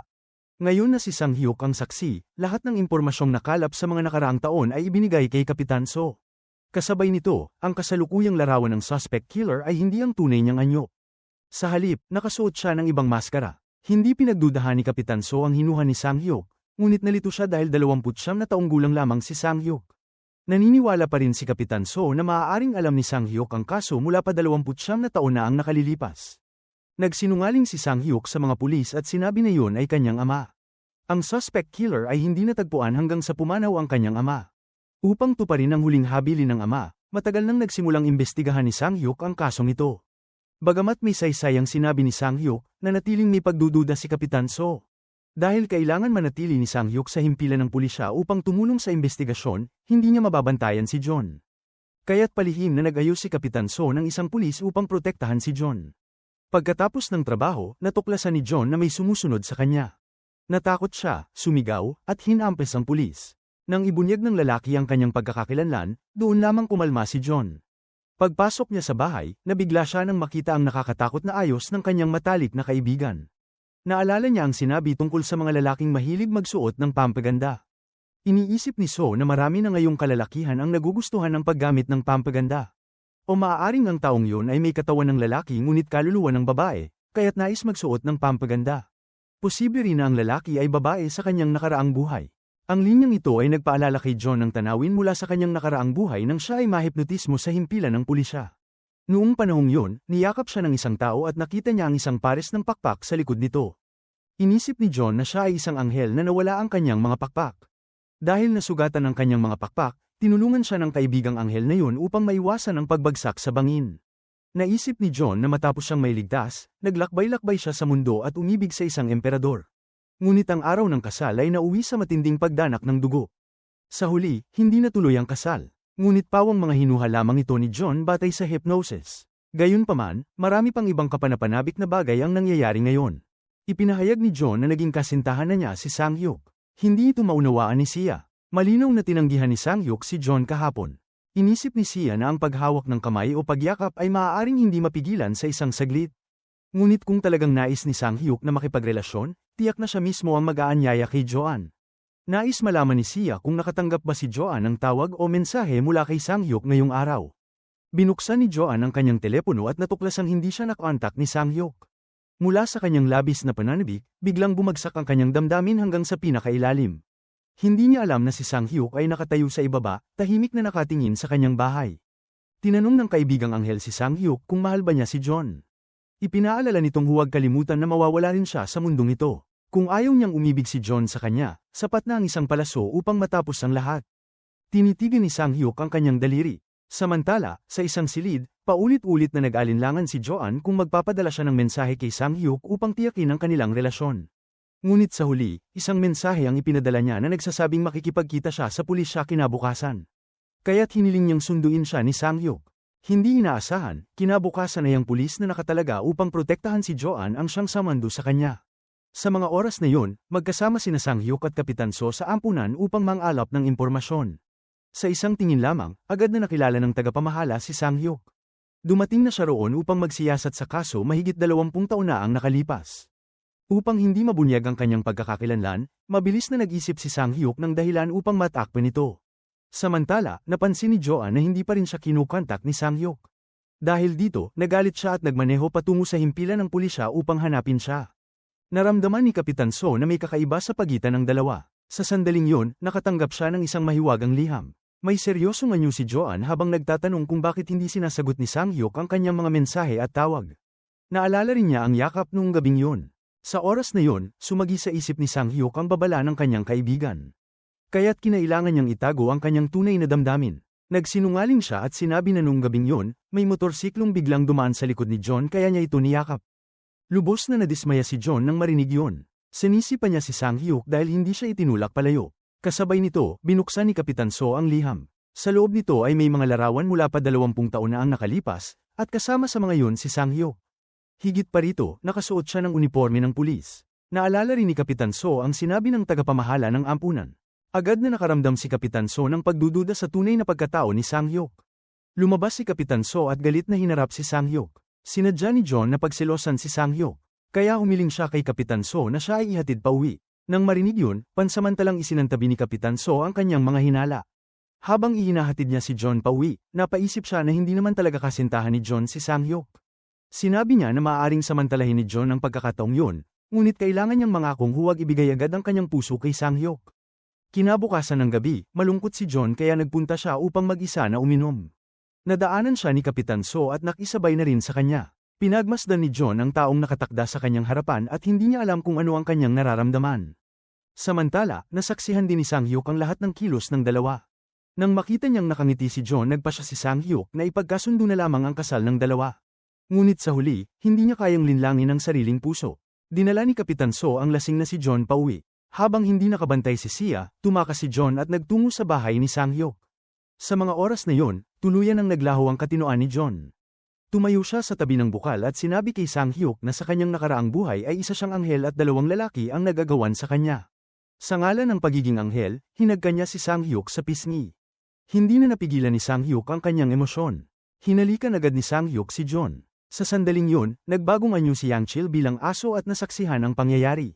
Hindi niya alam kung matutuwa siya dahil nagkaroon ng pag-ibig si Sang-hyuk o malulungkot dahil panibagong sakit ang darating dito. Kinabukasan, isang lalaki ang nagdala ng kanyang kabit at asawa sa himpilan ng pulis upang pag-ayusin. Upang ibalik sa maayos ang sitwasyon, umakyat si Sang-hyuk sa bubungan at panyana ang lalaki. Sa sandaling nagalak si Sang-hyuk na muling nagkaayos sa mag-asawa, biglang lumitaw si Kapitan So sa kanyang likuran. Nagtanong si Kapitan So kung sino ba talaga si Sang-hyuk. Inaresto niya ito dahil sa paggamit ng rifle nang walang pahintulot. May hinala rin siya na posibleng sospek si Sang-hyuk. Hawak ni Kapitan So ang ulat mula sa pambansang institusyong pangpananaliksik. Batay sa mata, bibig, tutuli, pati hugis ng noo at kilay, napatunayan na ang lalaking inaangkin ni Sang-hyuk na kanyang ama ay siya ring mismong tao. Kaya muling nagtanong si Kapitan So kung sino ba talaga si Sang-hyuk. Bakit gumagamit si Sang-hyuk ng rifle? Hindi sinagot ni Sang-hyuk ang tanong. Sa halip, ipinaalala niya kay Kapitan So na ang taong nagpadala ng litrato ang mas kainahinala. Dahil dito, nagduda si Kapitan So at pinuntahan ang baril ni Sang-hyuk. Laking gulat niya nang madiskubre na laruan lamang yun. Nawala rin ang kanyang hinala kay Sang-hyuk. Sa mga nakaraang gabi, paulit-ulit na nakakakita si John ng katulad na tanawin sa kanyang mga panaginip. Sa isang mahabang eskinita, nakita niya ang isang dalagang bihag ng lalaking nakasuot ng itim. Hindi niya maaninag ng malinaw ang dalawa, ngunit palaging pamilyar sa kanya ang tagpo. Ramdam ni John ang matinding takot ng dalaga. Nang makarating siya sa eskinita at huminto sa harap ng isang bahay, tumingin siya sa pader at tarangkahan. Hindi niya napigil ang maluha. Kamakailan lamang, pumanaw ang babae sa bahay na yun. Pinilit pigilan ni John ang kanyang sakit at sinabi na napakaganda ng pader ng bahay bago siya nagmamadaling umalis. Hindi niya alam na ang unang pag-ibig ni Sang-hyuk ay ang anak ng pamilyang yun. Ang dalagang maraming beses lumitaw sa mga panaginip ni John ay ang unang pag-ibig ni Sang-hyuk. Simula nang maghalikan silang dalawa noong gabing yun, hindi na muling nagtagpo sina Sang-hyuk at John. Kapag naghuhugas ng pinggan o kumakain, palagi pa ring naiisip ni Sang-hyuk ang halik nila ni John. Ganito rin ang nararamdaman ni John. Nabahala siya na baka ang kanyang padalos-dalos na ginawa ang naging dahilan para iwasan siya ni Sang-hyuk. Kaya ikinwento niya ito sa kanyang matalik na kaibigan. Nagsisi si John dahil ang unang halik ay naganap nang wala siya sa tamang wisyo. Ang halik na gusto niya ay ang sandaling sila ay tunay na umiibig at nagtitinginan sa isa't isa ng may alab sa mga mata. Nang magkasamang lumabas sina Sang-hyuk at Kapitan So upang mag-imbestiga, napag-usapan nila si John. Hindi itinago ni Kapitan So ang pagkagusto niya dito. Noong una, nagustuhan niya si John dahil sa kanyang kagandahan. Kalaunan, natuklasan niya na si John ay isang mabuting babae. Handa itong maging saksi at kahit natatakot, nagpakita siya ng tapang upang makipagtulungan sa mga pulis. Dahil dito, nagpa siya si Kapitan So na protektahan si John. Naitanong din niya kay Sang-hyuk kung bakit nagugustuhan nito si John. Sa harap ng tanong ng kanyang karibal sa pag-ibig, gustong sumagot ni Sang-hyuk ngunit pinili niyang manahimik. Mahal ni Sang-hyuk si John nang hindi kukulangin sa iba, ngunit iniisip niya na mayroong malaking hadlang na hindi nila matatawid. Hindi niya kayang bigyan ng kasagutan si John ni ang sarili niya. Kahit tinawag pa siyang duwag ni Kapitan So, hindi pa rin niya maamin ang totoo niyang nararamdaman. Samantala, dumating ang asawa ng babaeng nakausap ni John sa bundok. Si John na lamang ang natatanging saksi sa pagkawala ng kanyang asawa. Pinaghihinalaan niyang si Kim Wook ang salarin, ngunit hindi siya maaresto ng pulisya dahil kulang ang ebidensya. Gusto niyang malaman kung ano ang sinabi ni John nang makausap ang kanyang asawa. Ngunit tumyupad si John sa alituntunin ng pulisya at hindi nagbunyag ng anumang detalye. Pagkatapos nilang maghiwalay, nakarinig si John ng mga yapak sa kanyang likuran. Inakala niyang isa itong pulis na nakatalaga upang siya ay bantayan, ngunit laking gulat niya nang lumitaw si Sang-hyuk. Nababahala si Sang-hyuk na baka masama ang balak ng lalaki kanina, kaya pinaalalahanan niya si John na huwag makipagtagpo ng mag-isa dito. Habang sila ay nag-uusap, nakakita sila ng isang magkasintahan na naghahalikan sa kanilang harapan. Naalala nilang muli ang halik noong araw na yun, kaya kapwa sila nakaramdam ng pagkailang. Ayaw nang magbigay pansin ni John sa bagay na yon. Ipinaliwanag niya na hindi dahil sa kalasinggan ng halik na ibinigay niya kay Sang-hyuk. Ginawa niya yon dahil alam niyang hindi niya magagawa kung hindi siya lasing. Gusto niyang ipahayag na tapat ang kanyang ginawa, kaya hindi siya humingi ng paumanhin. Ang pag-amin ni John ay nagpabilis sa tibok ng puso ni Sang-hyuk. Ngunit sa huli, hindi pa rin niya nakayaang tanggapin si John. Sa halip, mabilis siyang tumakbo palayo. Pagkauwi nila, naupo si John sa may pintuan, malungkot dahil sa inasal ni Sang-hyuk. Hindi niya alam na nasa labas lamang si Sang-hyuk, nag-aalangan kung siya ba ay kakatok. Kinabukasan, isang dalagang may kakaibang itsura ang dumating sa himpilan ng pulisya.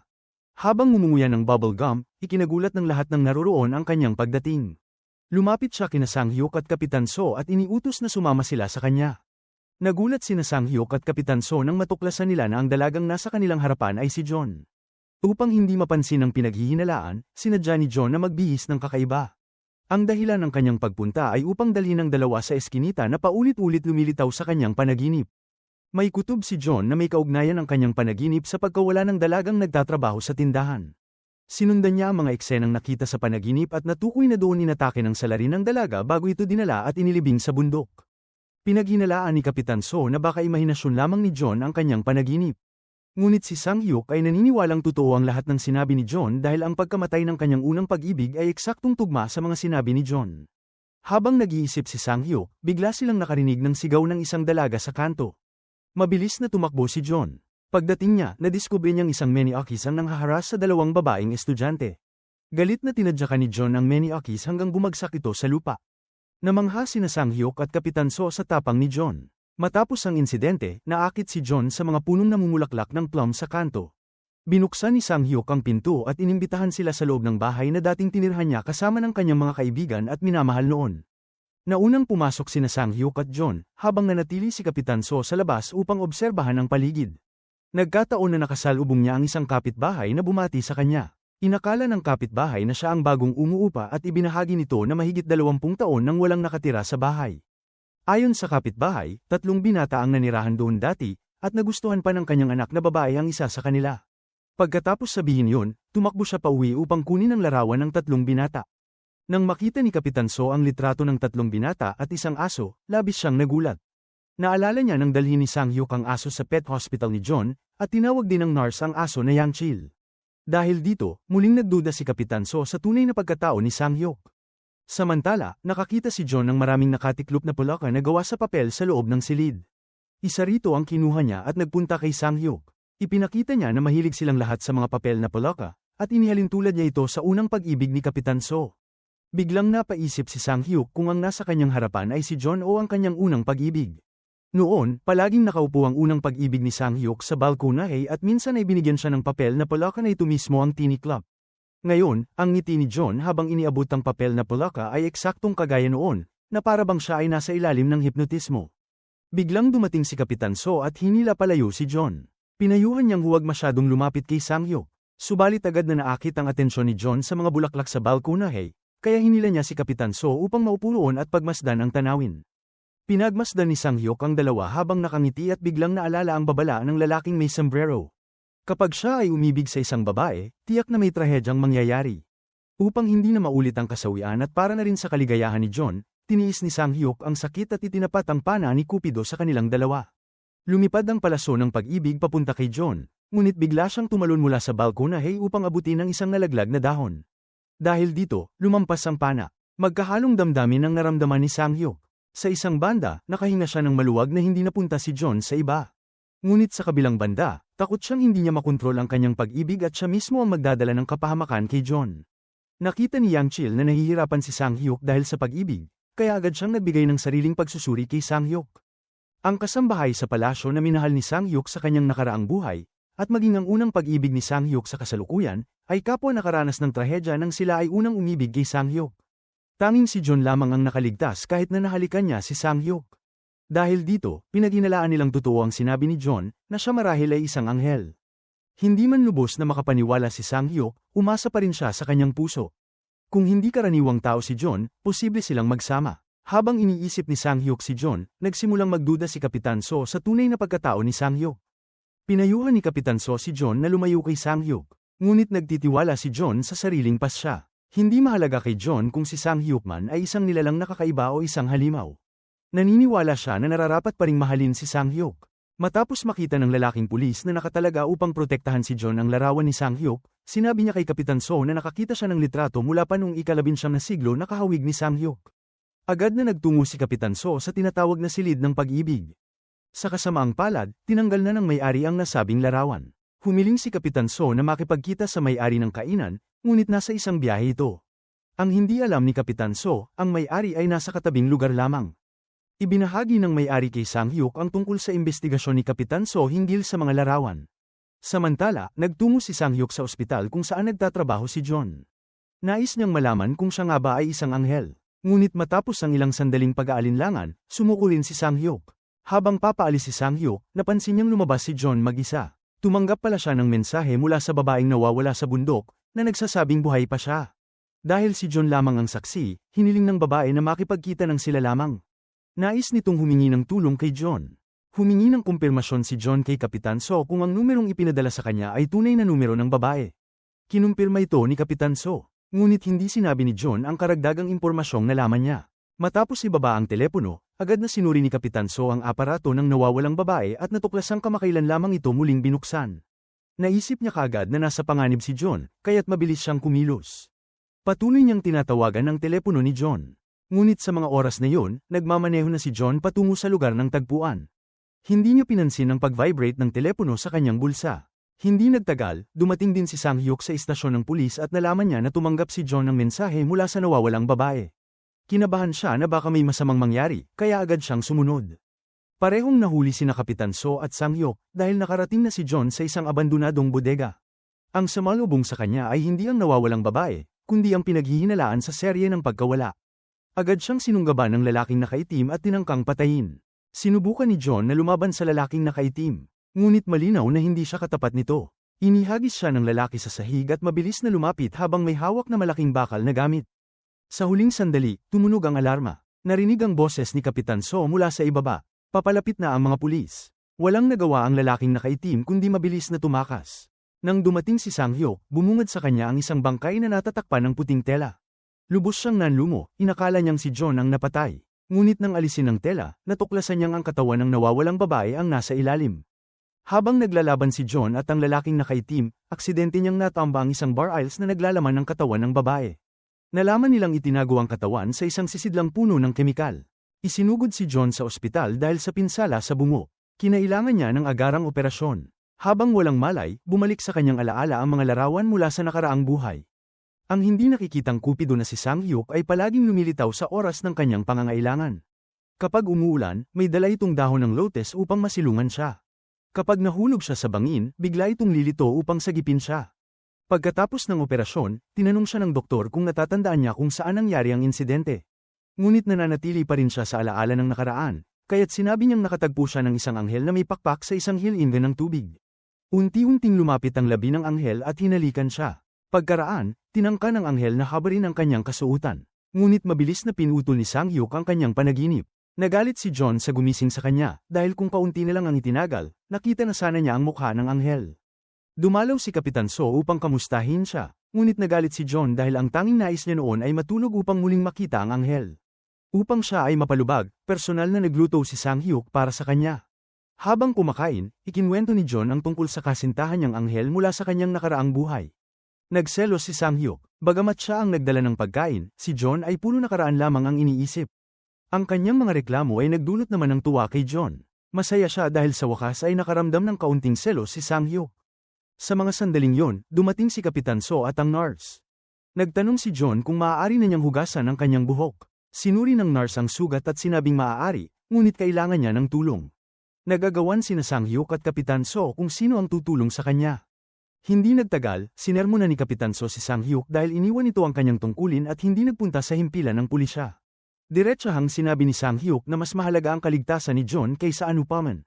Napansin noon ni Kapitan So ang sugat sa daliri ni Sang-hyuk, ngunit ngayon ay tuluyan na itong nawala sa hindi maipaliwanag na paraan.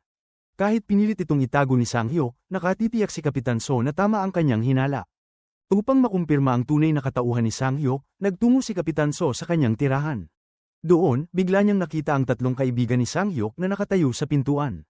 Tiningnan niya ang larawang hawak niya na higit 20 taon na ang tanda. Natuklasan niyang dalawa sa mga iyon ay kaparehong tao sa larawan, at hindi man lang nagbago ang kanilang anyo mula pa noong mahigit 20 taon na ang nakalipas. Samantala, nanaginip si John ng tungkol sa kanyang nakaraang buhay. Hinanap niya ang mga talulot ng bulaklak sa ilalim ng puno, habang ang Diyos ng pag-ibig sa kabilang panig ay nagpapakawala ng mga palaso patungo sa kanya. Sa pagkakataong ito, malinaw na nakita ni John ang mukha ng isa pang nilalang. Papalayo na si Sang-hyuk nang marinig niya ang mga salitang nagsasabing siya ang itinadhana para kay John. Nalaman na nakita ni John ang Diyos ng pag-ibig, na sa mata ng mga mortal ay laging tila wala. Pagkatapos noon, nagkaroon sila ng ugnayang pag-ibig at minahal ang isa't isa ng buong puso. Ngunit ayaw ng Diyos na tuparin ang mga hangarin ng tao.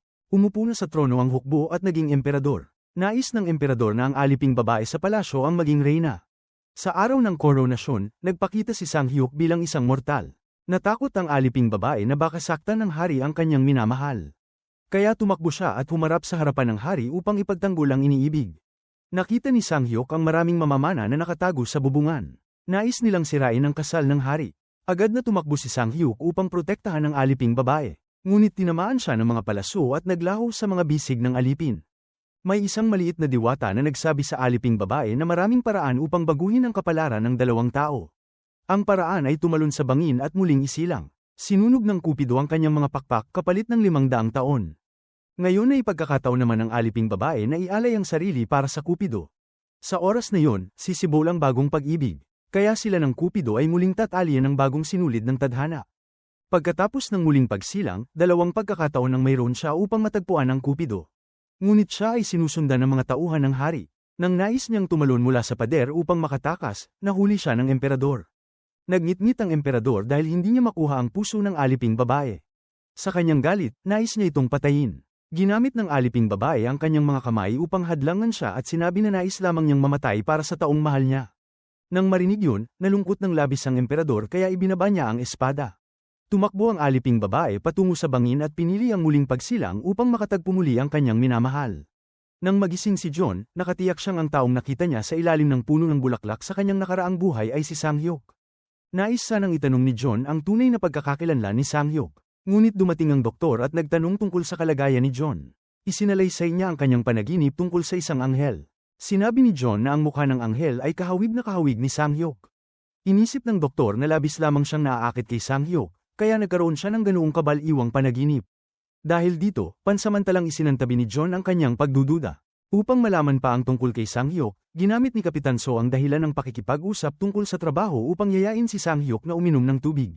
Nang umalis si Sang-hyuk, kinuha ni Kapitan So ang baso at straw na ginamit niya upang ipasuri. Samantala, nakakita ang pulisya ng upos ng sigarilyo sa abandonadong bodega. Kung saan natagpuan ang bangkay ng babae, kinuha nila ang upos ng sigarilyo upang ipasuri sa laboratorio. Habang nagsasagawa ng investigasyon, may isang babaeng empleyado sa kumpanya ni Kim Wook na nakatanggap ng pulang aklat. Sa labas ng aklat ay nakasulat ang salitang karamdaman. Lubos na natakot ang babaeng empleyado kaya nabitawan niya ang kanyang telepono nang siya ay umuwi galing trabaho. Tinulungan siyang pulutin ni Kim Wook. Sa sandaling iniabot ni Kim Wook ang telepono, bigla niyang naramdaman na ang kanyang pinuno ang siyang lalaking nakaitim na nagbigay sa kanya ng pulang aklat noong nakaraang gabi. Habang naghihintay ng boss ng mag-isa, labis na nag-aalala ang babaeng empleyado. Bigla na lamang lumitaw mula sa likuran ng lalaking nakaitim at tinakpan ang kanyang bibig. Nang tumigil na siya sa pagpupumiglas, mabilis siyang kinaladkad palayo. Sa parehong oras, nakatanggap ng tawag si Kapitan So mula sa isang kasamahan. Natuklasan nilang ang DNA mula sa upos ng sigarilyo ay kay Kim Wook. Agad na ipinadala ang mga pulis upang arestuhin ang lalaki. Hinila ni Kapitan So ang kwelyo ni Kim Wook at natuklasan nilang may mga gallows sa kanyang leeg na gawa ni John. Mabilis na iniulat ng balita na ang sospek sa pagkawala ng babae sa bundok ay si Kim Wook. Ngayon na naaresto na ang sospek, nawala na ang lahat ng panganib. Mas nakahinga ng maluwag si So para kay John. Pagkatapos maresolba ang kaso ng dumukot, natanggap ni Kapitan So ang resulta ng pagsusuri kay Sang-hyuk. Lumabas na walang bakas ng fingerprint at walang DNA sa baso at straw. Sigurado si Kapitan So na nakita niyang uminom si Sang-hyuk mula sa baso gamit ang straw noong araw na yon. Hirap siyang maniwala kaya nagpasya siyang tanungin si Sang-hyuk. Sa mga sandaling yon, nakikipagkita si Sang-hyuk sa isang tao sa sentro ng pananaliksik tungkol sa hypnosis. Pinaghinalaan ng hypnotist na si John ay isa sa mga babaeng estudyante sa mataas na paaralan na napatay, kaya ibinigay niya kay Sang-hyuk ang testimonya ni John mula sa 2 sesyon ng hypnosis. Ayon sa paglalarawan sa alaala ni John, natuklasan ng hypnotist na naaalala niya ang mga alaala mula sa kanyang nakaraang buhay. Pinaniniwalaan niyang si John ay nawala mahigit 20 taon na ang nakalipas, na siyang alaala ng isang dalagitang estudyante. Nang buksan ni Sang-hyuk ang testimonya ni John, nang inig siya ngunit biglang nawala sa kanyang mga kamay ang hawak. Nagkataon na nakita siya ni Kapitan So sa eksenang yun. Palapit na sana si Kapitan So upang magtanong kay Sang-hyuk ngunit siya ay pinigilan ng isang kaibigan. Maya-maya ay bumalik sa normal ang kamay ni Sang-hyuk at umalis siya sa kapihan dala ang tala ng testimonya. Pagka-uwi, muli niyang binuksan ang dokumento at natuklasan na ang mga salitang lumabas sa bibig ni John habang nasa ilalim ng hypnosis ay pawang mga salita ng una niyang minahal. Ang sapatos at balabal na inilarawan sa testimonya ay ang parehong gamit ng kanyang unang minamahal noong araw na siya ay pinaslang. Ang lahat ay eksaktong kapareho ng nasa alaala ni John. Bukod pa rito, pareho silang mahilig sa palaka at sa pagkain ng pritong rice cake. Maging ang pangalan ng banda ng kanyang unang pag-ibig ay binanggit ni John. Nakita rin ni John ang isang anghel na may mga pakpak sa ilalim ng puno ng plum. Binuhat siya ng anghel at kapwa silang nahulog sa bangin. Noong kanilang gabi ng kasal sa tabi ng hilingan ng tubig, tinanggol siya ng anghel mula sa palaso ngunit naglaho ito. Dahil dito, naunawaan ni Sang-hyuk na sa kanyang nakaraang buhay, si John ay isang aliping babae sa palasyo at siya rin ang unang minahal niya mahigit 20 taon na ang nakalipas. Si Sang-hyuk ay palaging nagmahal at naghintay sa kanya. Agad na nagmaneho si Sang-hyuk upang hanapin si John. Pabalik-balik sa kanyang isipan ang mga salitang sinabi ni John tungkol sa kanyang nakaraang buhay. Hindi niya inakalang ang minamahal ay muling maisisilang at muling makakasama niya. Ngayon, ramdam na rin niya ang damdamin para kay John. Pumunta siya sa bahay ni John ngunit wala ito roon. Nalaman na pinulot ni John ang isang kalendaryo na ginagamit para sa pag-akyat sa bundok bilang pagsisisi. Bigla niyang naalala na sa ika-9 at ika-97 araw, siya ay umakyat sa bundok upang magsisi at doon ay muling nakatagpo si Sang-hyuk. Noon, nakisalo si John kay Sang-hyuk sa pag-inom at nakalimutang magtungo sa bundok para magsisi kaya muntik na siyang mahuli. Sa mga sandaling yon, natagpuan na rin siya ni Sang-hyuk sa tuktok ng bundok. Mabilis siyang niyakap ni Sang-hyuk. Alam ng dalawa sa kanilang puso na ang isa't isa ang taong matagal na nilang hinahanap. Bago umakyat si John sa bundok para magsisi sa ika-1,000 pagkakataon, dumating si Kapitan So at binalaan siya tungkol kay Sang-hyuk. Ipinakita niya kay John ang mga larawan ni Sang-hyuk sa iba't ibang taon at ikinwento ang misteryosong pagkawala ng sugat sa kamay nito. Kahit hindi pa niya alam kung ano talaga si Sang-hyuk, tiyak si Kapitan So na hindi ito tao. Kaya nais niyang lumayo si John sa kanya. Naalala ni John na hindi pa kailanman nasugatan si Sang-hyuk. Maging ang kanyang malinaw na kamay ay minsang nagpakita sa harap ni John, na lalo pang nagdulot ng pagkalito. Ngunit tiyak si John na kailanman ay hindi siya sasaktan ni Sang-hyuk. Sa halip, lagi niya itong ipinagtatanggol. Nang umakyat si John sa bundok upang magsisi, palihim siyang sinundan ni Kapitan So. Doon mismo nakita niya si Sang-hyuk na tumakbo at niyakap si John. Sa sandaling yun, biglang sumiklab sa isip ni Kapitan So ang alaala ng kanyang nakaraang buhay. Nakita niya ang sarili na may hawak na kutsilyo at tinangkang saktan ng isang aliping babae. Hindi alam ni Kapitan So na yun ang kanyang nakaraan at ang alipin ay si John. Naisip ng Diyos na pinakialaman ng maliit na diwata ang kapalarang kanyang inihanda. Si Sang-hyuk at si John ay tunay na nagmamahalan, ngunit sa kanilang nakaraang buhay, itinadhana si John sa iba. Hindi maaaring magsama ang tao at diwata, kaya kailanman ay hindi papayagan ng Diyos ang sinumang lalabag sa batas na ito. Ngunit naniniwala ang maliit na diwata na ang matatag na pag-ibig ay kayang lumaban sa tadhana. Ipinag-alay ni Sang-hyuk at John ang kanilang sarili para sa pag-ibig. Isinakripisyo ni Sang-hyuk ang kanyang mga pakpak kapalit ng 500 taon, at si John naman ay nagdasal ng 1,000 ulit. Ang kanilang taus-pusong pagmamahal ay sapat upang antayin ng langit at lupa. Anuman ang hinaharap, determinado si Sang-hyuk na makasama ang kanyang minamahal. Ngunit nalalapit na ang huling yugto ng pagbabago ni Sang-hyuk, kaya kakaunti na lamang ang oras na magkasama sila. Alam din niya ang kanyang kapalaran, kaya nais lamang niyang pahalagahan ang oras kasama si John at mag-iwan ng magagandang alaala sa babaeng iniibig. Dito nagsimula ang opisyal na pagmamahala ng dalawa. Pagdating nila sa pintuan ng bahay, mahirap man, nagpaalam sila sa isa't isa. Bago pumasok, ikinwento ni John kay Sang-hyuk ang babala ni Kapitan So. Hindi ito gaanong inintindi ni John, naniniwalang ang pagiging malinaw ng kamay ni Sang-hyuk ay isang guni-guni lamang. Nakikita rin ito ni Kapitan So dahil may pinsala siya sa ulo, kaya naguguluhan siya. Nag-alala si Sang-hyuk kung paano ipapaliwanag ang lahat kay John. Nang makita niyang kusa si John na tumutulong upang hanapin ang dahilan, agad siyang tumango at pumayag. Pagkaalis mula sa bahay ni John, nakipagkita si Sang-hyuk kay Kapitan So. Inamin niyang siya ay isang pulis mahigit 20 taon na ang nakalipas. Naiintindihan ni Sang-hyuk ang pagkabigla at pagdududa ni Kapitan So tungkol sa kanyang pagkatao. Hindi makapaniwala si Kapitan So na aamin si Sang-hyuk ng kanyang pagmamahal kay John. Tiniyak na ngayon ni Kapitan So na hindi tao si Sang-hyuk. Upang makumpirma ang kanyang tunay na pagkakakilanlan, inutusan niya ang kanyang mga tauhan na sundan si Sang-hyuk. Kinabukasan, dinala ni John si Sang-hyuk sa ampunan kung saan siya lumaki. Nakipaglaro siya at nakisaya sa mga bata roon. Magkasama nilang nilaban ang mga kumot at doon ay nagsalo sila sa isang halik. Habang nag-iimpake si Sang-hyuk, may nakita siyang sirang abiso sa silid. Nakasulat doon ang 7 kasamaan na hindi dapat gawin ng mga bata. Naalala ni Sang-hyuk ang 7 kasalanan ng pagpatay. Ikinwento ng direktor kay Sang-hyuk na ang mga patakarang yon ay itinakda ni Direktor Hong, na nawala noong taong 1973. Napakabagsik ng treto ni Direktor Hong sa mga bata. Pinipilit din silang magsulat ng liham ng pagsisisi sa isang pulang aklat. Agad na napagtanto ni Sang-hyuk na ang pumatay na nagdulot ng sunod-sunod na pagkawala ay may kaugnayan sa ampunan. Sa kasamaang palad, nasunog ang lahat ng dokumento ng ampunan noong taong 1973. Mabilis na tumakbo si Sang-hyuk palabas at tinanong ang pulis na sumusunod sa kanya. Gusto niyang malaman kung ulila si Kim Wook. Sinabi ng pulis na kasama ni Kim Wook ang kanyang pamilya, na patunay na hindi siya ang tunay na salarin sa pagkawala. Bumalik sina Sang-hyuk at ang pulis sa istasyon upang muling tanungin si Kim Wook. Kung mananatiling tahimik si Kim Wook, ayon sa 7 nakamamatay na kasalanan ng pagpatay, may isa pang kasong tatawaging paninibugho. Ngunit hindi inaasahan na malabo niyang sinabi na hindi na mangyayari ang huling kaso dahil siya ay nakakulong. Naalala ni Sang-hyuk ang isang sospek na nabangga ng kotse mahigit 20 taon na ang nakalipas. Tiyak siya na pandak ang taong yun. Inisip ng pulis na posibleng kasabwat ni Kim Wook ang pandak na kriminal. Ngunit hindi niya maintindihan kung bakit kusa nitong anak ko ang pananagutan. Pinagdugtong-dugtong ni Sang-hyuk ang lahat ng biktima. Napagpasyahan niya na ang huling biktima ay tiyak na pinili ng sospek na may kaugnayan mismo sa kaso. Ngunit ligtas pa si John sa ngayon.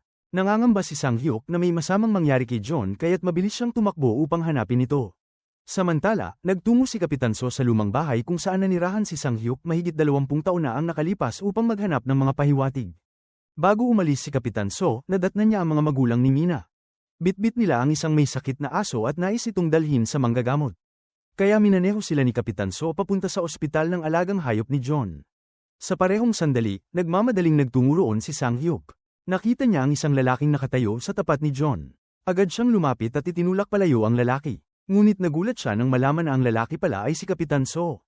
Doon, nakilala ng ama ni Mina at ng iba pang naroroon si Sang-hyuk bilang pulis na nakita nila mahigit 20 taon na ang nakalipas. Hindi alam ni Sang-hyuk kung paano ipapaliwanag ang kanyang pagkatao. Mabuti na lamang at pinaalalahanan agad ng ama ni Mina ang kanyang asawa. Matagal nang nawala ang opisyal na kanilang nakilala. Kung buhay pa ito, hindi na sana mukhang napakabata. Si Kapitan So lamang ang nakakaalam ng katotohanan. Kinutya niya si Sang-hyuk bilang isang lalaking may mga lihim. Walang naisagot si Sang-hyuk at nanahimik lamang. Dahil sa tensyon ng dalawa, hindi makapaliwanag si John at ang mga taong nasa tabi niya. Sa sandaling yun, inihayag ng nurse na nagising na ang aso. Lahat ay agad na lumapit dito. Ang araw na unang nakilala ng mga magulang ang aso ay siya ring kaarawan ng kanilang anak na babae. Kaya't dama nilang maaaring ang aso ay katumbas ng kanilang anak. Ngumiti ang lalaki at naalala ang kanyang anak na si Mina. Mahilig din si Mina sa mga paper frog at palaging masayahin. Ngunit isang gabi ng taglamig, bigla na lamang nawala ang dalaga. Simula noon, nawala rin ang mga ngiti sa kanilang tahanan. Narinig ni John ang kwento ng mag-asawa at hindi niya napigil ang maluha. Nang gabing yun, naisip niya ang tagpo kung saan tinawag ng ina ni Mina ang pangalan ni Sang-hyuk. Kitang-kita ni John ang gulat sa mukha ni Sang-hyuk. Naalala rin ni John ang larawan ni Sang-hyuk na nakasuot ng uniforme ng pulis, at ang larawan niya habang nagpapakawala ng palaso na may pakpak ng anghel na minsan niyang napanaginipan. Biglang naglaho ang kamay ni Sang-hyuk. Nang pagdugtong-dugtungin ni John ang lahat, nagsimulang magduda siya sa tunay na pagkatao ni Sang-hyuk. Nalito rin ng husto si Kapitan So. Hindi niya maintindihan ang nararamdaman, lalo na't nakakaramdam siya ng paninibugho kay Sang-hyuk. Sa tuwing nagpapakita si Sang-hyuk ng lamang kay John, iniisip ng mga kasamahan na baka marami na silang pinagsamahan sa mga nakaraang buhay. Pinayuhan nila si Kapitan So na magpahipnotismo. Kapag nakita niya ang kanyang nakaraang buhay, maaaring may matuklasan siya. Nagpunta si Kapitan So sa isang hypnotist. Sa ilalim ng kanyang paggabay, nakatulog siya. Sa kanyang panaginip, nakita niya ang isang aliping babae sa ilalim ng puno at siya ang nangunguna sa mga rebelding sundalo. Nakita rin niyang hawak ng aliping babae ang kutsilyo gamit ang 2 kamay. Sumigaw ito na hindi siya maaaring mamatay dahil sa kanya, at nakita niya ang singsing na suot ng babae. Ang singsing na yun ang nakita niya noon sa bahay na tinitirhan ni Sang-hyuk. Samantala, nagtungo si John sa lumang bahay ni Sang-hyuk.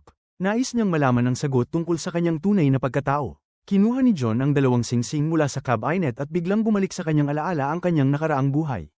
Nakita rin niya ang mga larawan.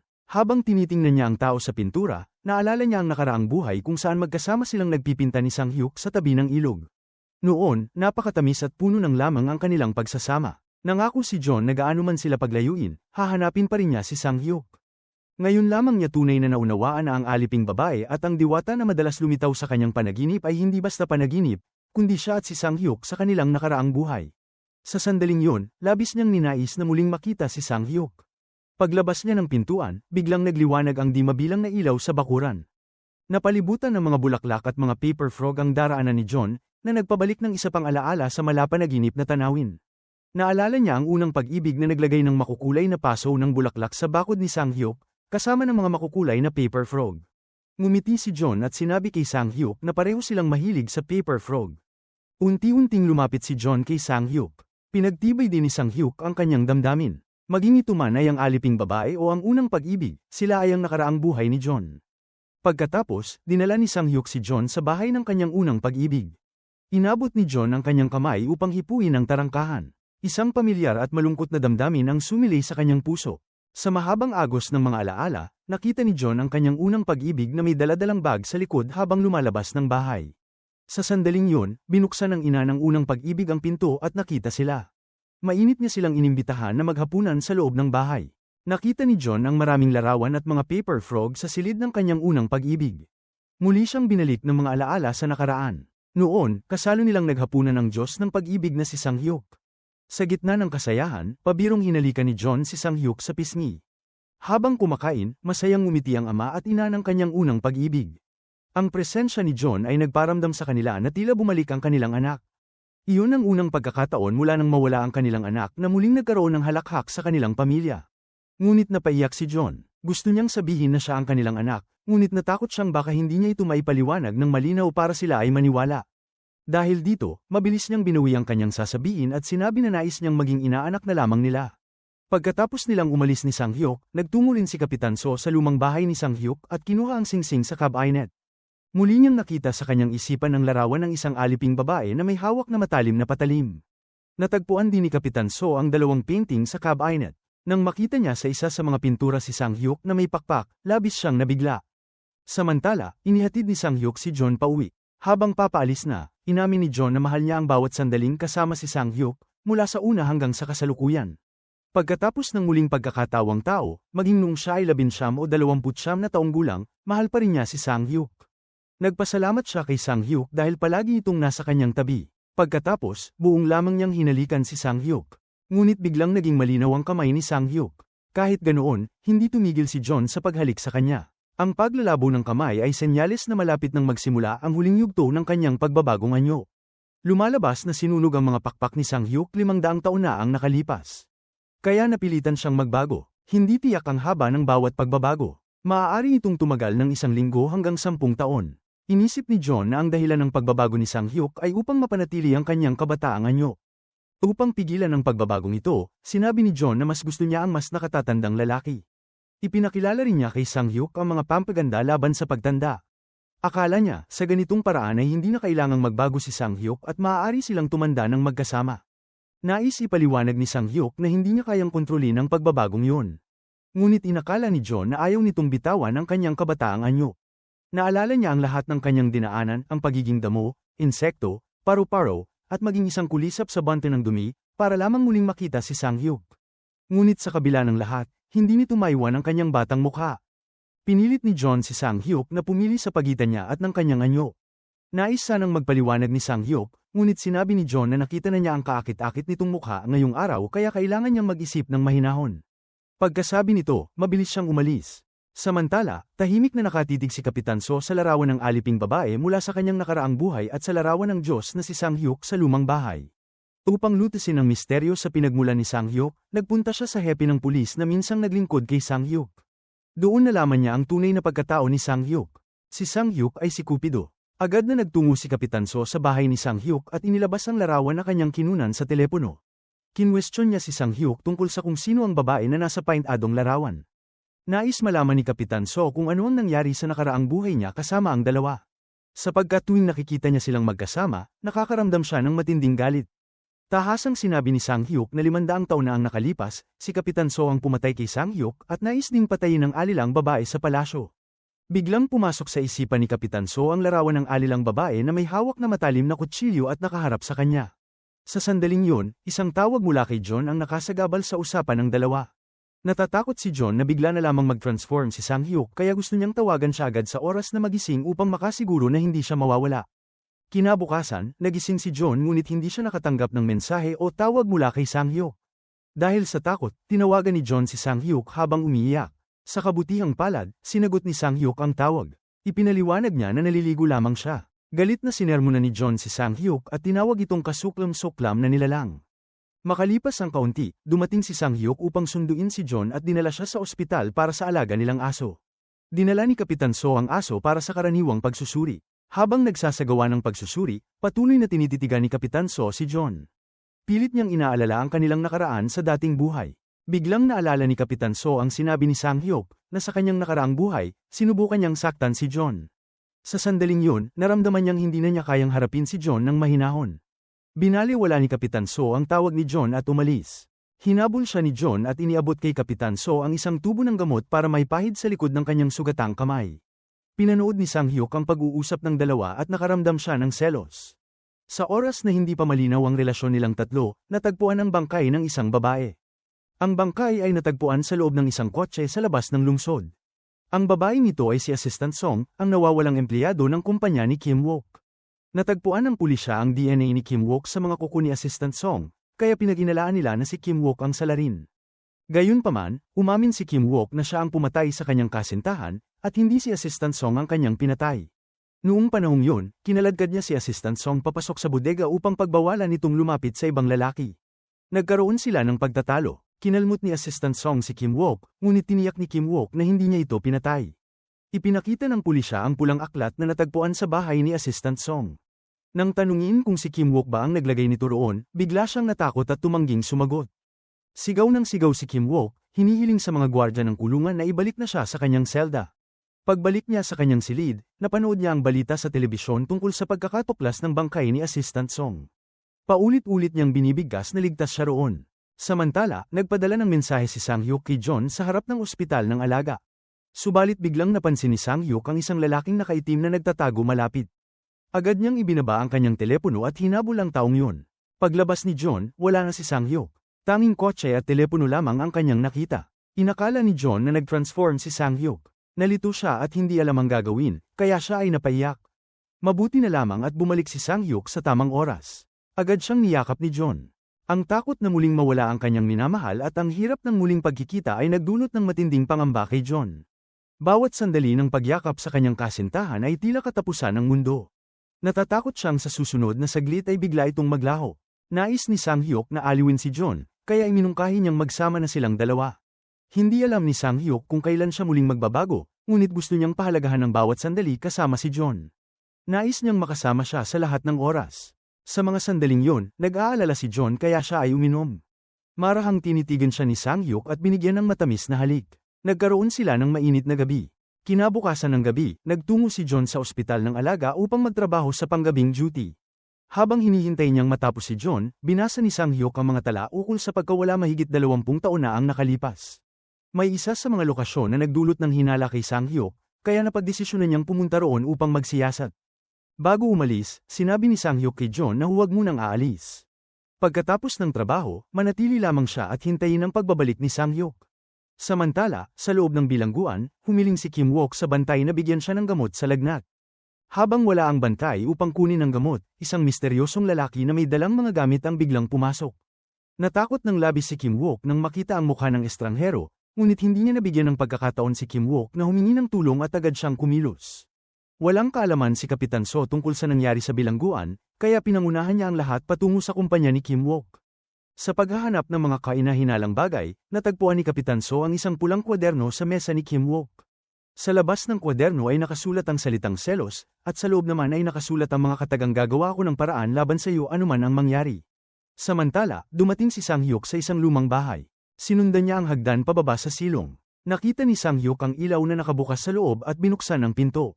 Sa parehong oras, abala si John sa ospital ng alaga. Isang lalaki ang dumating na may dalang aso at humihingi ng tulong. Nang suriin ni John, napagtanto niyang nangangailangan ito ng agarang operasyon. Ngunit walang reserbang dugo sa ospital, kaya ipinadala ang nurse sa ibang ospital upang kumuha. Hiningi ni John ang tulong ng lalaki sa paghahanda para sa operasyon. Pinagaan ni John ang loob ng lalaki habang naghahanda, ngunit biglang sinabi ng lalaki sa kanyang likuran na nagsisinungaling siya. Napalingon si John nang may takot. Nakita niyang biglang naging kakaiba at nakakatakot ang anyo ng lalaki. Sa sobrang takot, nalaglag sa sahig ang hawak niyang kutsilyo para sa operasyon. Nilapitan siya ng lalaki, pinulot ang kutsilyo, at dahan-daang lumapit kay John. Lubos siyang nag-alala at umatras. Sa mismong sandaling yon, bumalik na ang nurse. Ang lalaking kanina ay mabagsik, bigla na lamang nagbago at nagkunwaring maamo. Iniabot niya ang kutsilyo kay John at taimtim na nakiusap na iligtas ang kanyang aso.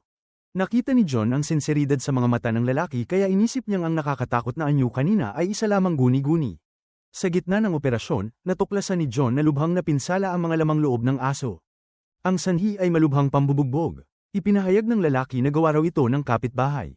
Inirereklamo raw ng kapitbahay ang ingay ng tahol, kaya nung wala siya sa bahay, sinadyang saktan ng kapitbahay ang aso. Pinaniwalaan ito ni John, hindi niya alam na ang lalaking kaharap niya mismo ang tunay na nanakit sa aso. Siya ang asawa ng babaeng nawala sa bundok. Nasaksihan niya ang kanyang asawa at si Kim Wook na pumasok sa isang hotel, kaya nangako siyang papatayin niya si Kim Wook. Naroon ang pag-aakala ni Kim Wook na ligtas siyang makakatakas kung siya ay magtatago sa loob ng kulungan. Ngunit sa hindi inaasahan, nakapasok doon ang asawa at pinatay si Kim Wook. Sa puntong ito, nakumpleto na ang 7 krimen. Ngayon, kailangang harapin ng lalaki ang natitirang saksi sa pagkawala, si Miss John. Upang makalapit sa kanya, malupit niyang binugbog ang aso at dinala ito sa pet hospital ni Miss John.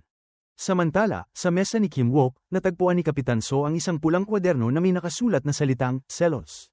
Nag-isip si Kapitan So kung bakit ipinadala ng mamamatay tao ang kwaderno sa kanya.